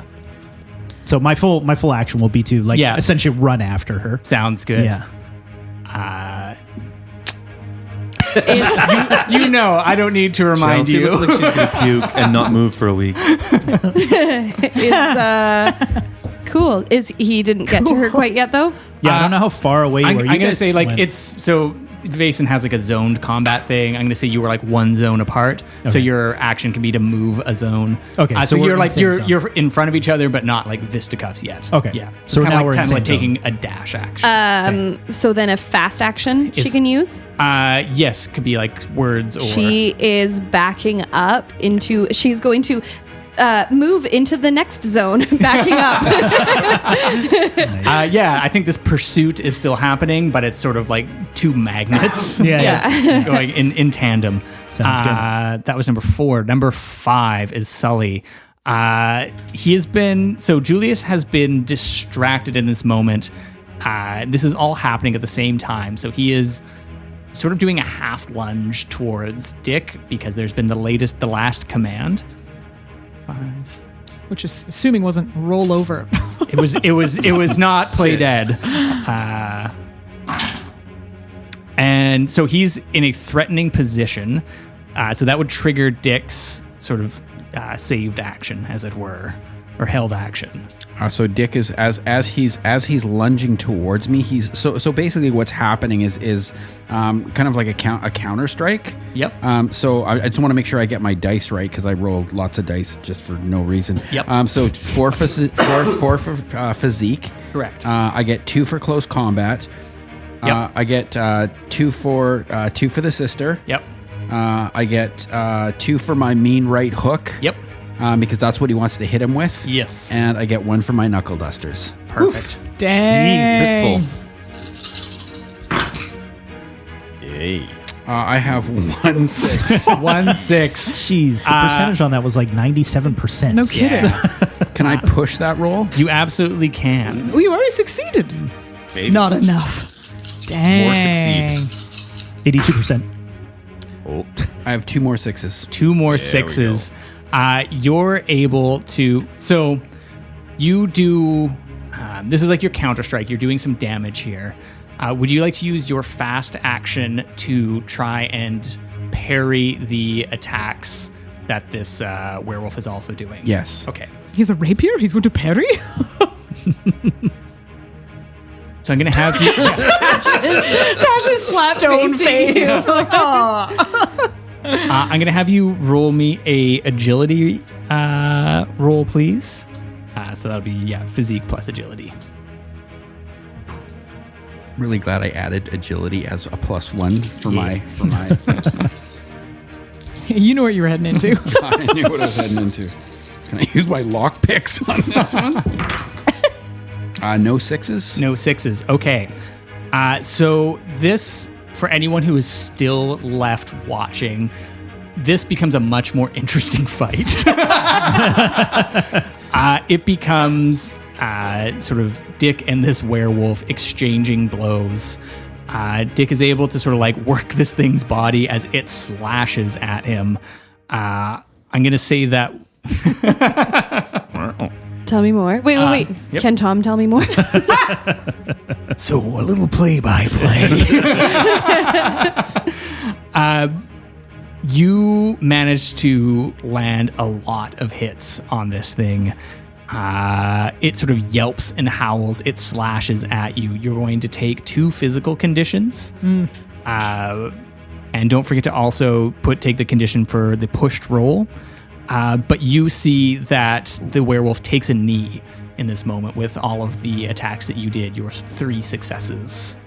It is not knocked out, but you can tell that it's a little dazed for a minute. And its face sort of looks around, confused. Trying to imagine what Working taking the a body, knee would kneeling. look like. Okay. No, I meant more like for a wolf. How does a wolf take It's a a knee? werewolf. It's a Werewolf. werewolf. It's up on his Oh, it's legs. on. It's on. werewolf. Got it. Bro. Let me Got it. start drawing. Yeah. That's Who's a number really 6? big. Anyways, Emery. Tomery. Tomery. Emeratom is number 6. This is pretty great. So we were basically like ringside, right? Daina and Correct. Tom had You're- run up. Yeah. And Emery, sorry. So Emery is going to sneak into the ring, kind of like WWF sneaky tag team style, and make this an unfair fight. He's gonna pop his little dagger out of his walking stick. Yep. That he has. And his plan is to cut the coat down the center of the back Okay. on the werewolf to be able Nice. to like pull it off in some way. Can you describe your sword cane for me, please? It's just like a little like a walking stick that just Yep. has like a little like the top of it just pops off and has like a little dagger. What's the handle made out of? It's it's a really nice high quality sterling silver. Really? 97%. How I think. something that hasn't been told that just becomes in really handy in this one Yeah. moment. Yeah, no, it's Wait, that was already it's- set up in advance? That's amazing. it's right? there. Yeah. I was gonna say my knuckle pure dusters are silver. And before he came there, he drank like a liter of silver colloidal. So the funny thing So- about your tattoos, and that we have established in canon, right. is that they are silvered. Oh, he's gonna give him a hug then. He's gonna get naked. No, he's gonna go forward with this dagger. Can you give me a cane. close combat roll, please? I was hoping you were gonna say. Here, kitty, kitty. Oh, wait, no, it's a dog. Still not a great stack, but it's used it. Come on, just a couple. No sixes. No sixes. Oh, I'm pushing. Oh, yeah. He's got a plan. Tom says, "No, fuck you. We're doing this." Yeah, 1-6. 1-6. This is gonna Good be job, great. Tom. You're able to move in on Sully, the werewolf, and kind of get behind it, and you sort of drag your sort of silver dagger into his back and begin to rend down, and it gives a mighty howl as you begin to feel like the flesh begin to tear, almost like tearing a fabric of a coat. It begins to sort of like shrink and shrivel a little bit and undulate. And on its second turn, it's going to swing wide and bat away at you as you can feel the sizzling. Would you like to try and use your fast action to dodge? Yes, I would. Great. Give me an agility roll, please. Oh, I don't have any of that. Should have talked to Dwayne. +1 riddle. I got a 6. You got a 6. You reduce the damage die by 1. You are going to take 3 physical conditions as this thing hacks away at you with its claws. Oh, I'm You can- broken. I think the 4th one breaks you. Unless you already I already had. had. Well, I just took one because I pushed my roll, right? Can you roll me a D66, please? I'm sorry. I don't have that one. Yeah, can you roll me 1d6? And then another one. Yeah, let's figure out what the first one is. Okay. 5. Okay, can you roll me the second? Don't roll a 3. 1. Those numbers are off. Did you? You have cancer. Perfect. That's perfect. Why? I can't tell if you're laughing or crying. Pull tendon. What's happening? That's a win for you. Is that a finger pull? That's a win for you, Tash. You ruptured a bowel. Ouch. Which one? Mine or Tom's? Yes. It is fatal if not treated in 1d6 hours. Do I roll that or do you roll that? You roll it. Oh, buddy. Don't roll 1. 5 hours. 5 hours. 5 hours, great. Yeah. Your agility is reduced by 1, Great. and your defect is because you have to wear a colostomy bag. And that's why you can't move so Forever? good until you deal with it. And if it's permanent, then it's permanent. Oh God. Emery just kills himself. You see Emery drop to the ground. So one thing that I've gotten wrong with healing and critical injuries, physical ones, you're still technically conscious and you can drag yourself to safety if appropriate. It takes medicine checks to fix physical injuries, and it takes inspiration checks for mental ones. So it's not mental or medicine for both. And as far as if you are mentally broken, you can still walk around and react. So you're kind of just in a bit of a fugue state. Ooh. But there is sort of a difference between those two. Cool. So I'm essentially out of the. Until somebody can heal you up Right. and get you back in the game. But you can kind of you've been slashed along your gut, and you sort of see the blood pooling down, and you hear Tom go, "Uh-oh." Oh, shit. Literally. Oh, shit. I think after the washroom. Can I have everybody pass to the left, please? To the left. To the left. Oh, Everything. fun. Tash, you need better cards, man. What the I don't know. It's good. Going last is nice. Well, yeah, not for me. How do you feel about ruptured balls? How do we feel about the werewolf going first now? Yeah. At the start of the round, the flames sort of begin to engulf the balcony. They have taken over the trap door. Julius jumps from the balcony. I hope he rolls on the D60. Big drop. You see him hit the ground, and he gives out a yelp as he rolls his ankle as he lands. I think he hits the ring, like ropes, gets a little tangled up in it, and sort of flips to the outside of the ring. Begins to try and hobble his way out as the flames begin to just like catch the timbers of this barn, and now people are running. Is he going for the doors or going for the bar? He's going for the doors. Yeah, the other side. The werewolf, now no longer under Julius's control, sort of like Emery is on the ground, no longer a threat. Dick is in front of him, but he sort of turns towards Julius, who has gone outside. He is going to move away from Dick. Are you going to try and make an attack as this thing steps away from you? Yeah. If it's moving away from me, Yep. do I get like? Is it like as he's? I'm going to say that this is kind of like a pot shot. that you Okay. can make. Yeah. Shoot him in the pot. So does that mean that I'm rolling? Does that mean I'm rolling my? Yeah, we'll say it's a close combat. Okay. So physique, close No, combat, Spooner, no. knuckle duster. We will say that this will take your fast action just for... We're playing a little Calvin ball with the rules. Okay. But Knuckle duster and right hook.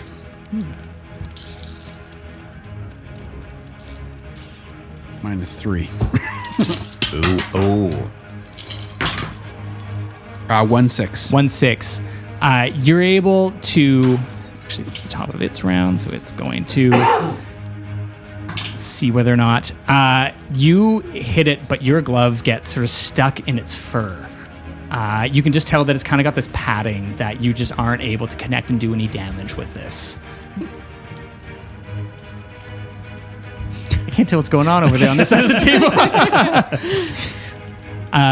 But mercifully, because it got padded, it doesn't notice as it closes in on Julius. And it rakes him in the back and tries to go for a bite in the clavicle. He gives out a scream to his goons, but that is the end of that turn. Who's got number 2? I do. Okay. Daina's backing away. Her knees are jello. She doesn't totally believe she sees what's happening here, but she also knows it's true. And she's, Butcher. My dear, what did they do? What do you need? I just need my cleaver, darling. I don't have it. It's in the mountains.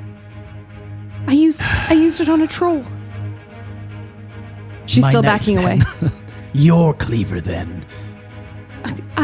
I have Mick's knife. What are you going to do? Does she have a cleaver? Do you have a cleaver? You have a knife. I have a knife that I'm holding outwards right now. You can see. Right. I have But I'm wondering if I can have like an insight check. insight check to see if like you do have one or not. Give me, Let's do a manipulation as somebody is deceiving. Versus This is going to be a vigilance roll, please. vigilance. Oh, I'm not very good at vigilance. 1/6. No success. You can tell you know Daina. Daina. And when she's lying to you. We've been through this before. Come on, old butcher. I just need the cleaver. Why do He's you? like reaching out Why his do you hand. need the cleaver? What? Can Darling, I- why do you need the cleaver? Can I have Daina give me a fear test, please? I might Fear have to test. do What do one. I roll? Fear tests are, you can roll logic or empathy, plus the number of PCs in the scene that are, helping you in this moment. I'm going to say that Sister Anastazjia perhaps might fill the role as somebody. Okay. So then 5, 1 for Sister Anastazjia, and then I also have Brave, so +1 to fear rolls. Nothing. Can I push? Or not on fear checks? You can, but you're still going to take a mental condition one way or the other. It's just if I'm afraid, I have to run, fight, or run, fight, or flee. Yes. So if you don't want to, once I choose an action, if an action is then taken against me, can I respond still? So you roll a d6 to decide what? To decide how many rounds that this fear sort of takes over. And so you kind of have to like set that target.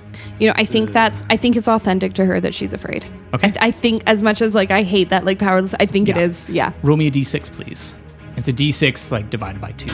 So 1 and 2 is 1 round. 4, so it's 2 rounds. Okay. And you can choose whether or not it's flee, fight, Freeze. But you also take a mental condition. She's going to be frightened. So flee, fight, or freeze. Yes. She's gonna flee. Okay. Daina bolts for the door as the sort of smoke begins to fill the air. Who's got number 3? I do. So, having seen Julius launch himself from the top, I'm like, I guess I don't need to do that anymore. And so, because I'm still kind of avoiding Mick, I'm going to try and essentially, he's looking right at Daina, going right for her. So I'm going to try and circle around the back. Okay. To sort of catch him off guard. Okay. I see that Daina has fled. And I'm going to pick up a chair that's ringside and try and beam him on the back of the head. I don't know what's going on. Wait, but beam Mick? Yeah. Yeah.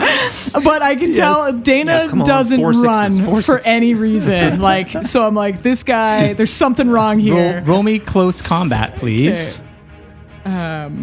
So that is 3 for physique. She rips off her 3. habit and she's got like a latex suit underneath. Yeah. But it looks like Yeah, she sits there, puts a mouth guard in. Dick yells out to her. He's like, "That's right, sister." Hit him in the dick. and then 2 other dice for my wait, what? No, for my 3 dice for champion and Right. close combat. Yeah, go ahead. Yes. You're good. 1 6. 1 6. Is Mick going to try and parry this? No, he's focused on Daina. He would Perfect. be using all his action run after her. All right, take 1 physical condition. Okay. As- Oh, eh? I'm on your team, chair ain't I? shot. I don't know who you are. I don't think you're on anyone's team. I think you're on Team Mick, and I don't like it. Well, everybody's on Team Mick, ain't they? I'm not. Were you number 3? Yeah. Okay, who's number 4? Emery. Emery can't really do Oh, anything. yeah, Emery can't do anything. So- he's just screaming for medic. Medic! Medic! She just left the barn. She's like halfway across the barn, but yeah, she's leaving. Yeah. You're able to kind of like drag yourself out of the ring. Are you going to try and like get out of the barn in this moment? Yeah, I think that's especially being that it's on fire and inevitably going to be gone soon. Yes, he will try as much as yes. Yeah. Can you? I'm just going to have you roll me. For your other half. He'll pick up his legs off the ground. Barn check.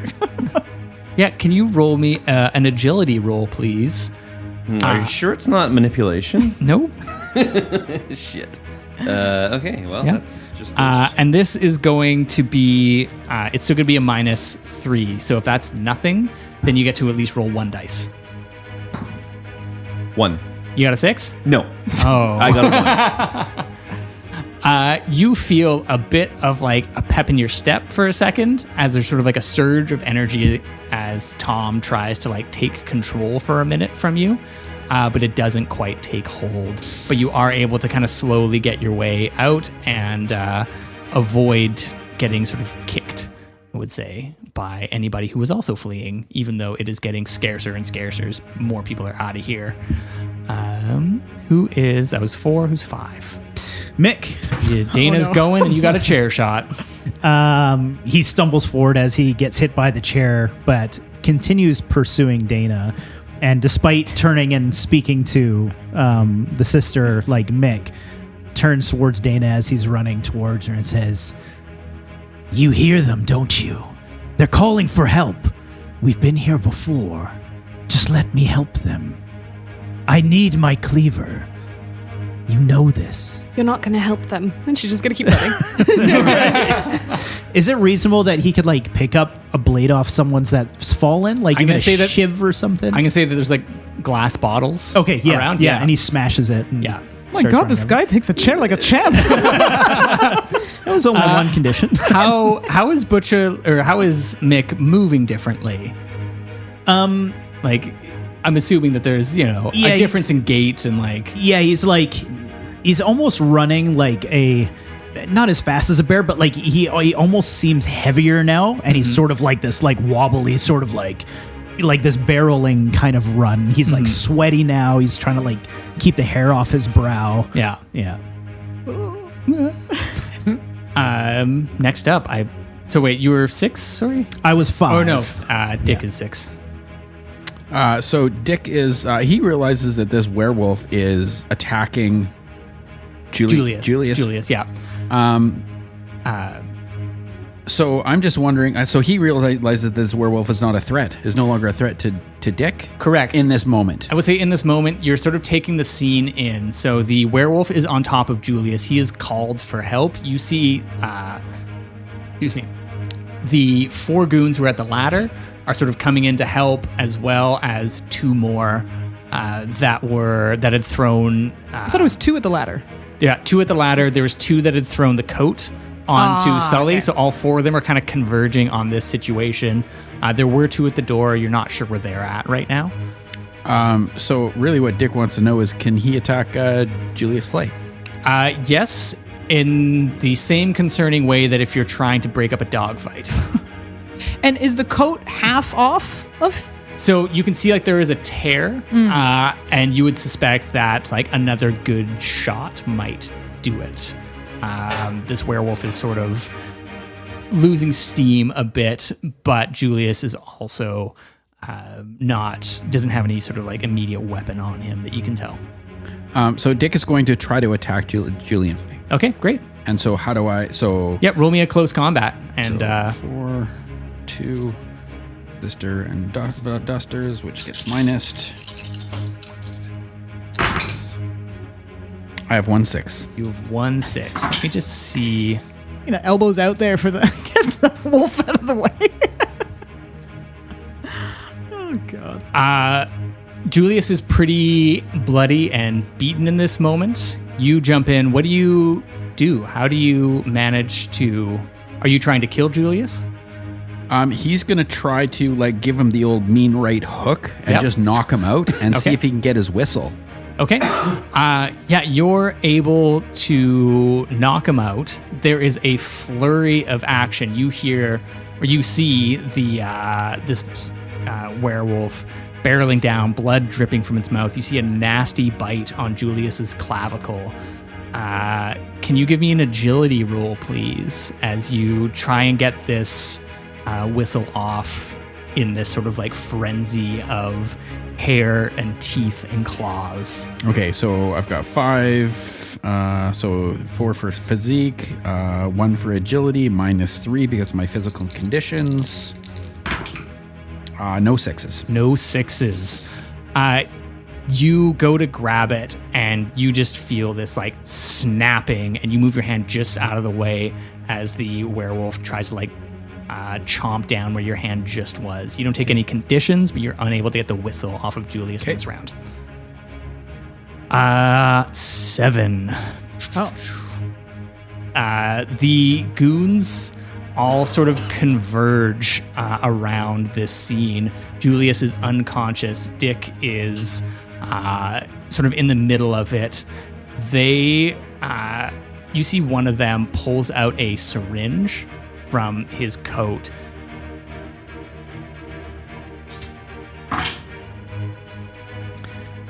It's 2 6s. And is able to jab it in the side of Sully, who lets out another howl and begins to... You see the seam that Emery had begins to rip and tear over as the coat falls off, and Sully is left sort of sweating profusely, labored breathing, and he slumps over to the side. Cards to the left. The barn begins to crack as the timbers begin to fail. You see that 2 of these goons heave Sully up onto their shoulders and drag him out of the barn. 2 of them sort of go in for Julius. We will resolve what they're able to do on Dick's turn, just because that's sort of the most immediate threat. Or I guess, would Dick allow them to, or is he going to put up a fight? He'll put up a fight. All right. Do you want to try and dodge the attack that one of these goons goes to swipe at you with a knife? Yes. Okay, can you roll me an agility roll, please? No, I would like to be stabbed. Hit me! Do it! 2 6s. 2 6s. You're able to jump out of the way. Just straight up. But he's white! And hold your ground, sort of standing over Julius in this moment. And who's number 2? Oh, me! Surprise! Count surprise! So the lay of the land right now, just for the lot has happened. Daina has run off. You have chair-shotted Mick, who is unfazed. Did a total no-sell, not very kayfabe.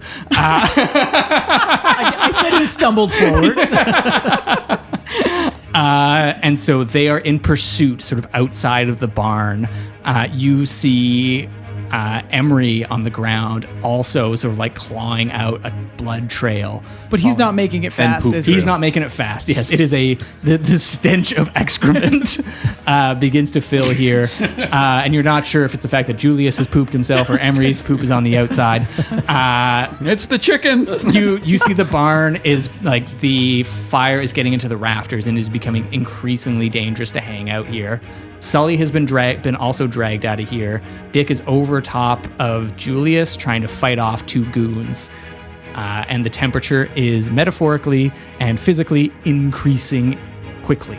Okay, I'm going to run over to Emery and I can't do a medicine. I guess I could do a medicine, but You can give it a shot, sure.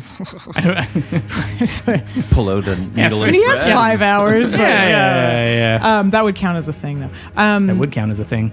Because I'm hoping to help get him out of the barn faster. Yep. Essentially. Yeah, if you want to just not do the medicine and just get him out of here, That's I will allow that just to kind of be your action to kind Right. of give him an assist and not try and stabilize him. Yeah, that's probably better. So I'll do that, and as I'm doing that, I'm going to yell, Richard, forget your pride. You need to run. Have faith that this will get resolved. And I've scooped up Emery and tried not to puke. And just under his shoulder, helping him out. Great. So you're able to clearly get Emery out of here. On number 3, some stuff happens outside. Actually, you wouldn't care. You're feared. You're still kind of half in and out of the barn. Some things happen outside. That's future everyone's problem. That's future everyone's problem. I'm going to see how much these guys care about their boss. They still care just enough. That's where the money is. Yeah, it is. That's where they get paid. One of them is going to go and do sort of a last ditch, sort of attempt to shove Dick. No successes. So Dick is again able to kind of bob and weave away. Who's got number 4? That would be Dick. All right, Dick. You have heard Sister Anastazjia's plea for you to save yourself, but you do have the upper hand in this moment. Dick's gonna grab the whistle. Okay. Can you give me an agility roll, please? As again, you've got 2 goons on you who are also, or you can do a manipulation to try and like bargain with these dudes. It's totally up to you how your approach to get this is.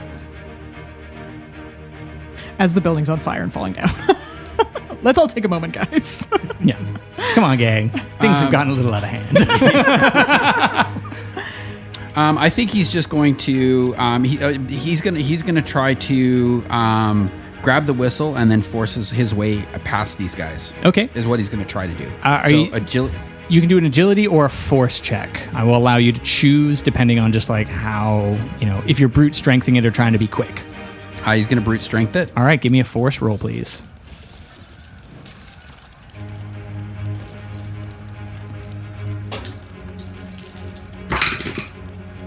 Uh, 1-6. 1-6.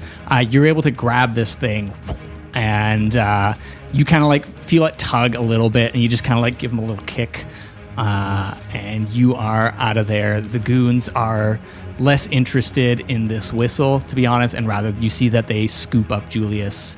I'm assuming you're leaving once you got the whistle. Yeah, I'm gonna grab the whistle and go. All right, you bolt and you use your action to get out of there, or your fast action to get out of there. But you've got the whistle in hand. Great. Who's up next? That would be Daina. Daina. Is this the end of this? This is, yeah. Okay. This is the second. So Daina's going to run. Is she allowed to talk while she's running? Yes, you are still like a little foggy, but yeah, you're yeah, she's calling over her shoulder while at full sprint and saying, "Used to be a respected physician. We could go back to the way it was." I am still a respected physician. Well, currently you're inside of a goon, but we could make it happen. We can. You just need to slow down, Daina. I don't We really can go want for a to. drink like we used to. Oh, I've got a drink in my purse. Do you want it? Everything will be fine. I don't trust that. She just keeps going. great. And you begin to feel the initial shock of this instance begin to wear off, and the sort of panicked part of your brain begin to soothe a little bit, and like Daina reemerges here just a touch as the fear releases from you. The professional disassociation. Yeah. Ding dong. Ding dong. Who's up next? That was 4. Was this Daina? That was 6. 6. 7 is Mick. Mick, sure. Sure, it's Sure. Mick. What is Mick gonna do here? Is he gonna continue running?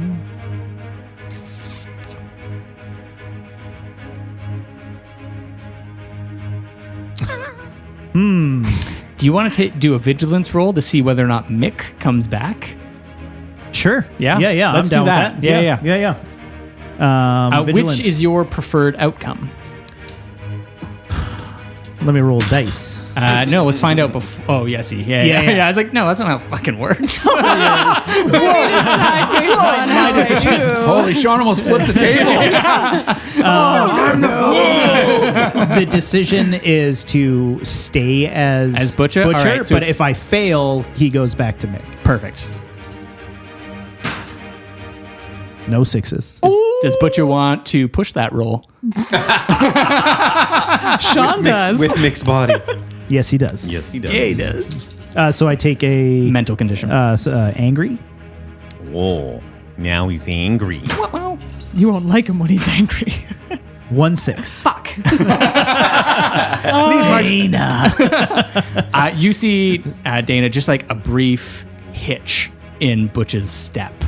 And what does Mick say for like the brief window that he like emerges but then gets pushed back down? Oh man, I don't know. Yeah. Oh hey, the barn's on fire, ain't it? And for just half a second, Dana's like, I almost prefer Butcher. Was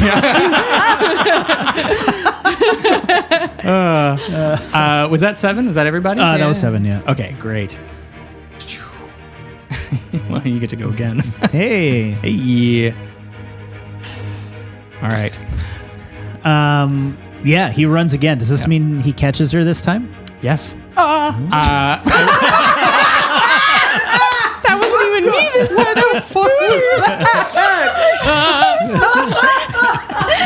I'm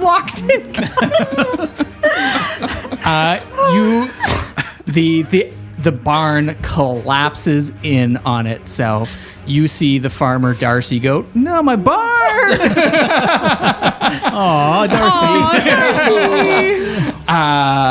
And people are sort of like scattering. Some are on horseback. Some were still inside.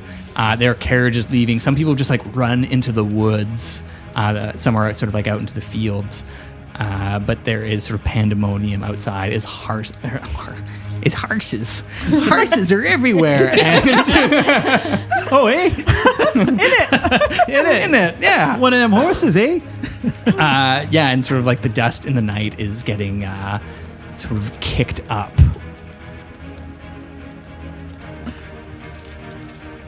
As everyone looks around and I change the lights. Butcher's up and has confronted Daina. You are right up next to each other. He catches up to her and is out of breath and sweating. Which is weird because physiologically... He's actually quite fit. Yeah. And he like almost like puts a hand on you like out of breath and he's like, "Oh, thank God. Man, can you run? Daina, I'm so glad I have this moment." And he takes the bottle and plunges it into her leg in an attempt to slow her running down if she were to pursue or keep running again. Give me a close combat, please. Close Just combat. slowly, like while he's talking to her, just, like, drives it into Don't her move, don't move, don't move. This is gonna hurt me more than it's gonna hurt you. Jump. Can I use a fast action to dodge? Yes, you can. Using a different voice too. Can I use a fast action to dodge? I'll wait for her to roll. That would be agility? Yes, please. I'm not very agile. Okay. Okay. No successes. No successes. Is Butcher gonna push it? Yo, he's pushing. Oh, What about Daina? you could push a reaction? Good. Oh yeah, no, you can't. Oh, sorry. 1 6, 2 6s. Oh, damn. To Daina, Nope. nothing. 2 physical conditions, please. Oof. That's a sharp bottle. Yes, it was 2 successes. Enough of the running. Now the cleaver, please. It's not yours. It's mine. I know. You can't have it. And she's gonna like move her bag behind her. Okay, great. Fine, I'll take it. And continues to pursue. Great. Sister, the sister and Dick are outside and just sort of trying to grasp what's going on. Can I have a observation roll from the two of you, please, as you are Okay. not currently occupied? No, just Emery's dying and I was shitting say Emery. himself. Yeah. Emery's just chatting with Tom, Emery's trying to with, figure out. I was say Emery's with the sister, and Emery knows it's Butcher. Man, yes! 4 6s. Yeah. Holy shit. Jeepers. She woke up. The new dice tray. Okay. All right. God was like, "Yo, bitch, this is what goes on." Do I see Percy? You get a You lay. are a person. You get a lay of the land. And sorry, what did Dick? He got 2. He's got half the faith that the sister does. All right. But we'll get you there. Yeah. Wait, did you mean Percy or Mick? Oh, yeah. Yeah. Oh, okay. She meant Percy. All right. Okay. Yeah. I will say with 4 successes, I will allow in this moment. Or what are you doing in this moment? You have Emery sort of in your hands. What's the sister up to? So I was trying to get him to safety, and then so I'm incredibly observant for a couple reasons. A, I'm trying to get Emery to safety, and like where can we put him that's like not beside a burning barn? And then I was also trying to observe like if Dick followed. Yep. So I'm just kind of like head on a swivel, trying to like see a lot at all at the same time. Absolutely. I'm going to say one of your successes you can use for an advantage on a future roll. Ooh. So that'll be +2 dice. You do successfully see Dick out, and he's got a whistle in his hands. You see Julius being dragged by 2 goons out the side of the barn. Dick, you also see this. And they're loading him into a cart, functionally with a horse-drawn cart, to get out of here. Sister, you also see Sully in the back of one of these carriages being driven down away from the barn down the road. So he is already en route. Okay. Yes. Do I see anywhere to put Emery? There's some trees and like a farm. There's a safe spot to put him. Is there a medic tent? I will say that if you wanted to try a medicine roll, you could use those advantages on your turn for that. Seems like a good idea.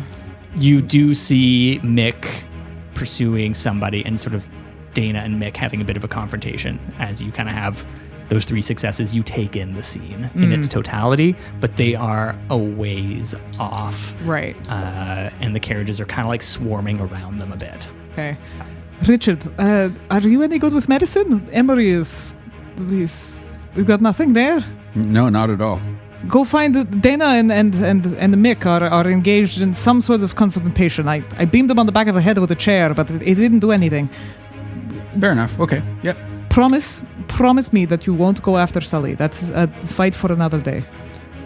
I'm not worried about Sully. Mick is Butch. It's Butch. It's what? Mick is Butch. Who's Butch? He's like, I don't really know. Richard, do you know who Butch is? Dana's talked about him a bit.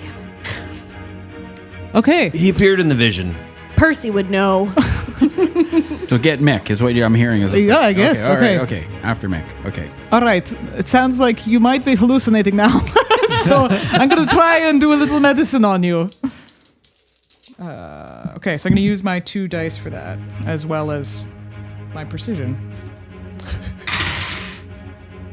You ain't got nothing. Bowels remain out. Emery reaches down and picks up his intestine and pushes it back in a little bit. Are you all texting each other? What is happening? Sorry, we're just I having guess a our little role private play is messaging moment between. So sorry.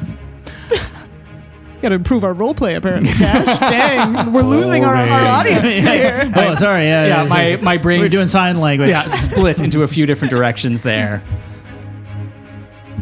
I failed my medicine check. Yeah, medicine check. Sorry. Yeah, I distracted. Oh, actually, I could have just told my You succeeded. could. Yeah, you said, oh, I did it. So this doesn't 7 do, sixes. This doesn't do any damage. It's just that if you want to reattempt it, you need to kind of like change the scene and get new supplies or whatever. But you haven't made it worse per se. It's just like I don't know what the fuck I'm doing. Wow, good chortle. Made it worse. Oh, okay. Who's up next? 7. Not Emery. Oh, Emery. 7. Yeah. We're like semi out of combat in the moment. This is just a kind of. There's a couple of different. I don't think scenes. I I went. think I was like, I didn't go either. Oh, yeah. Weren't you No, just I having them? I think Do an observation. I think you might have skipped ahead of the line a little bit. I'm sorry. oh, I see. Oh, she took a lot more turn than was hers. Classic. We'll skip your turn when we get to it. I was Yeah. gonna say I hadn't gone yet Yeah. because Who's at you 4? went. Yeah, well, Yeah, we're out I'd of gone. combat now. It's me. All right. Cool. We're out of combat now because I don't feel like Daina is. Yeah. Daina's and got a Gavin. bottle in her leg. Yep. Um, Hurts. it's not great. Yep. Is it still in her leg though? He's like, let go. He shoved it in, then Yeah, I think his plan was to like plunge it in and let it sit there. sick. Gross. Cool shot though. Yeah. Right? It's very cinematic. Yeah. Dana's gonna pull out her cleaver There it is. and she's gonna say, I earned this. This is mine, not yours. Can she hold an action? Can she hold her attack? Yes. Is there something in particular you're waiting for to set it off? Him attacking her. Okay, sounds good. Yes. So you can be a bit of a stalemate here. Yeah. If he so makes a she's- move, you can Yeah, swipe exactly. back. And she's gonna say, not a step closer. This is mine. And she's like, her hands trembling and stuff, but she's like getting her spine a little bit. Okay. She never talked back to Butcher, so she's a little nervous, but it's easier with Mick's face. It's okay. This is growth. It's better with Mick's face. Great. Who's on 5? 5 would be Dick. All right, Dick. So Dick is going to go up to, he's going to head up towards where Mick is at. Yeah. And he's going to just throw a big right hook. All right. Roll me a close combat, please. Oh, hey. Is this your mate? Go for the back of the head. Softened it up. Hit him in the dick. 1-6. 1-6. All right, you can try and dodge that, or It's a mean right hook. Ooh. What does that mean on you have to do an agility, my and it uses turn? up your fast action. It's okay. Butch is not very fast. No, he's No, a bit gonna of a take it. blockhead. He's going to take it. All right, take a physical condition, please. Okay. Yeah, you go and take a shot at Mick. Oh, Butcher is Mick. I have from our previous. Did ours reset? Huh? Like from last episode? Would if Yes. his conditions Yes. reset? Oh, they did. Okay. Yeah, yeah. So he does have 2 left. Yeah. Okay. All right. Cool. Good. You've taken 2 physical conditions. I have right 2 now. conditions. Okay, great. 2 Just physical. making sure. And so any I thought I had 3. any actions that Dick like that'll be his action, and then for a slow action he'll just wait to sort of see what. Yeah, and What so comes that of perfect. The fast action the slow action is hitting him. But yeah, we'll see. Okay. Yep. Yep. It's a little counterintuitive. I believe it's Emery would be next, but Emery is 7. oh. Number 7. Oh, so it's me. And I already did mine. You failed I guess. your medicine check. All right. Oh. So then Emery goes? I think at this point we can kind of narratively come out of combat in the sense that there's Sister and Emery, and then Dick, Daina, and Butcher, Mick. Yeah. And, unless you want to is the combat and the fighting still continuing, or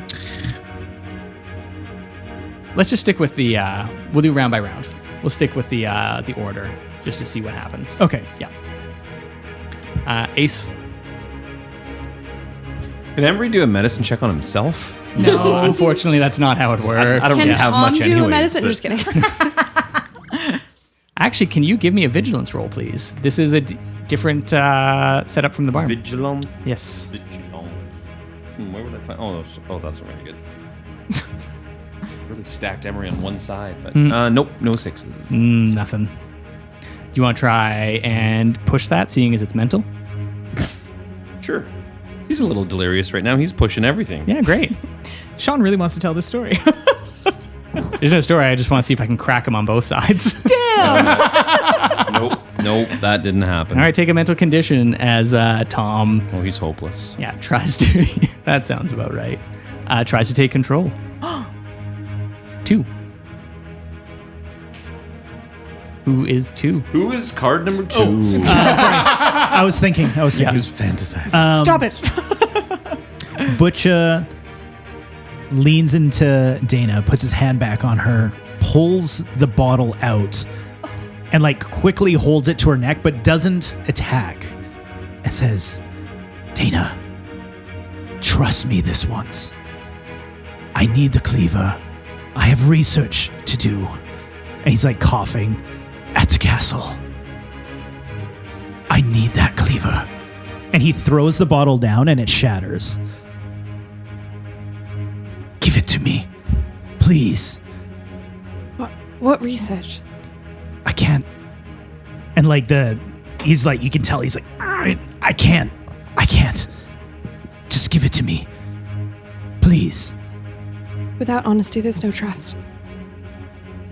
and he just puts his hands down and he's kind of, almost giving up. I think in that moment of giving up, Yeah. Butcher recedes. Oh, and Mick comes back. Yeah. Oh, hey, are you all right?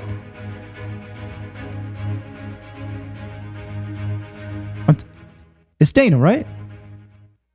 You don't look so good. I don't feel so good. Well, looks like your mates are here, innit? Why you smell like shit? Daina pulls out her flask and like goes for a sip, and she just goes, "What an awful night." You got beer in there? She just passes it over. Oh, right. No. Beer's good for me. That's the oolong. Oolong. That's even worse. Can Dick throw a right hook? Yeah, absolutely. Just knocks him out. Yeah, Mick just out cold. Yeah, Mick is out cold.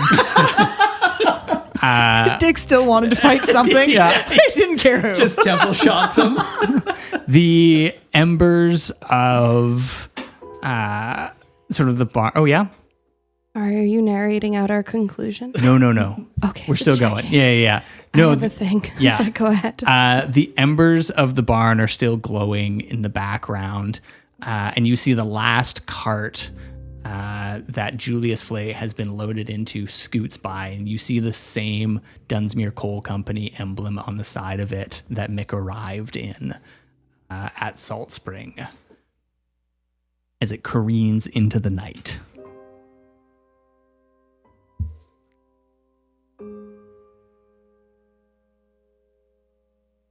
We have to go.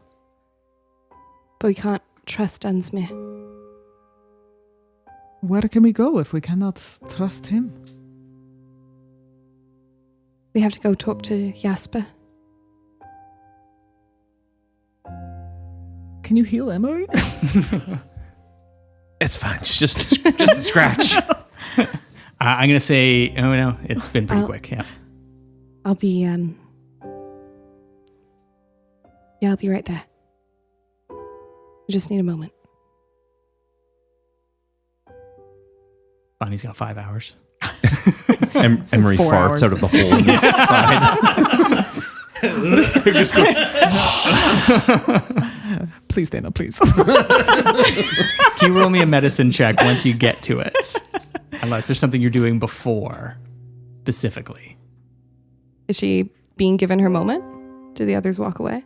I don't know if the sister will let you. I mean, he looks like he'll be stable for another, 4.5 hours, but... I will be right there. Got it.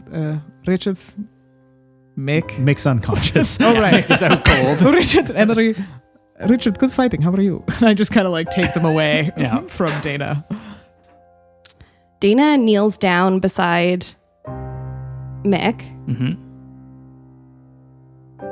And she like sort of undoes his shirt. She wants to look at these tattoos. Yep. Do they look the same as what she did? Give me, actually, there's no roll required, seeing as you did these last ones. They are similar, but they're like structurally, they're of the same design, I should say. They are not exact replicas, but you can tell that they come from the same school of thought, if that makes sense. I think she sort of traces one of them and she kind of looks down at Mick, but kind of like is picturing Butch, and she thinks, how odd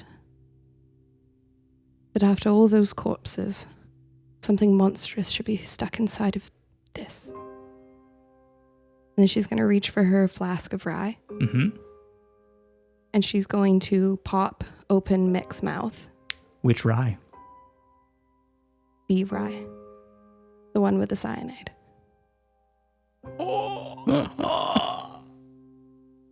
And Daina walks out of the darkness alone in this moment. I'm assuming she has gone professional Daina at this point as she sees Emery, or is she? Yes. Yeah. She immediately is in almost Elephie mode. A little bit, not mean, but hyper professional. Okay. Can you roll me that medicine check, please?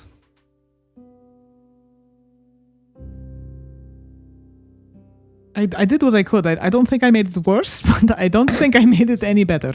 At least he got out of the barn. I guess I'll take that as a success.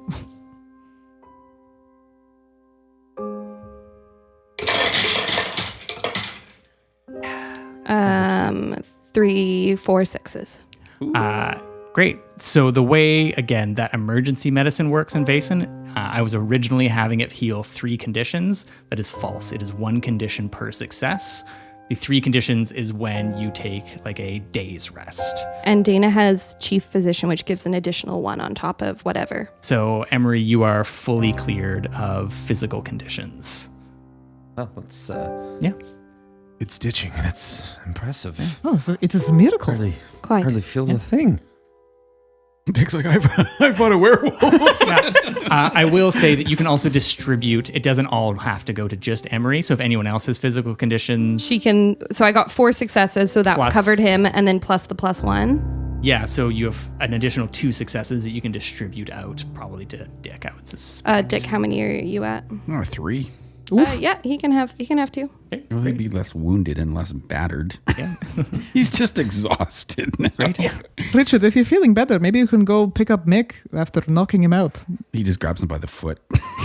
Just drags. So yeah, I will say, do you walk over to Mick, or Yeah, he would, because he was told to. okay? Yep. Great. Does Daina do anything? Daina continues to tend to Emery. Okay. You walk over to Mick, and you see that he has some bile and froth around. Actually, how long do you think the medicine takes? This was Medicine. for this dosage. Yeah. She gave him everything that was in there, which was 6 dosages. I'd say faster. Great. It interacts with stomach acid, so once it got there, It was instant. We'll come back to Dick in a moment. There are still a couple of carriages and horses around here. You have stabilized Emery. So Emery, you're sort of up and about. Tom is still there. Dick has he sort of like walked off into the darkness. And it's taking him a little longer to come back. He's not way out into the darkness, or like he's not like way out into the woods per se, but he's out of visual line of sight. It is nighttime, and there is not a whole lot of light out here other than the barn burning behind you. We pan back to Dick, and you cannot find Mick's body.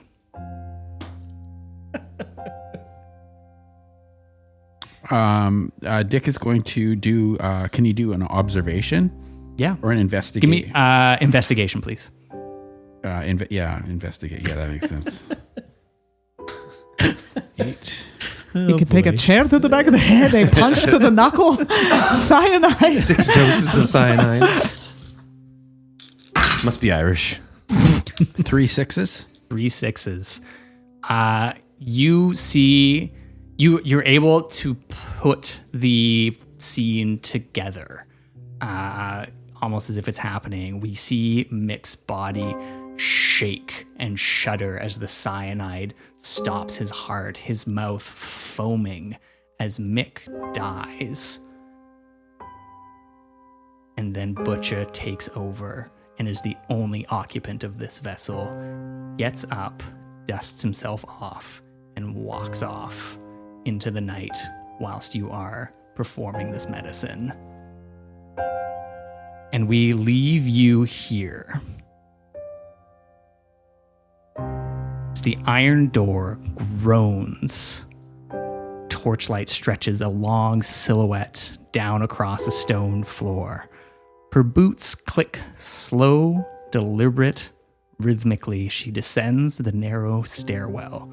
This dungeon smells of ink, blood, and damp limestone.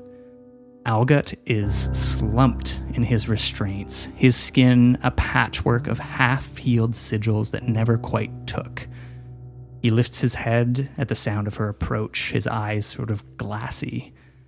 Percy stands rigidly beside him, also chained, trying to look braver than he feels.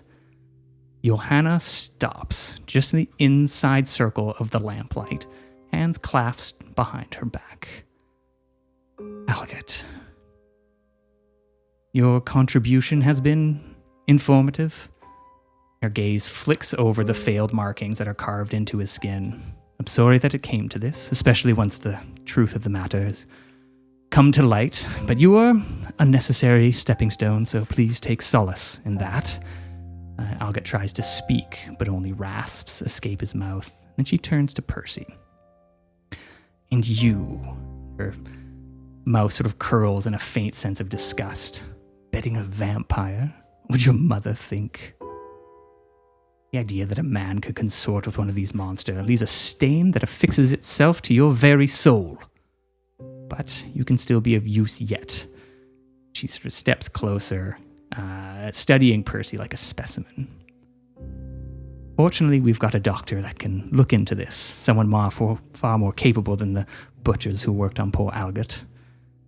And behind her, 2 attendants wheel a tray of instruments, needles, beakers of thick red liquid, bone-handled tools that you've never seen before. Johanna tilts her head, almost curious. Should feel honored. You've saved us from having to damn an innocent soul. We can learn a lot from you. You may finally be useful. She turns away. Prepare him. We'll begin at once. And the torches, gutters, the attendants move in, and the door slams shut behind her.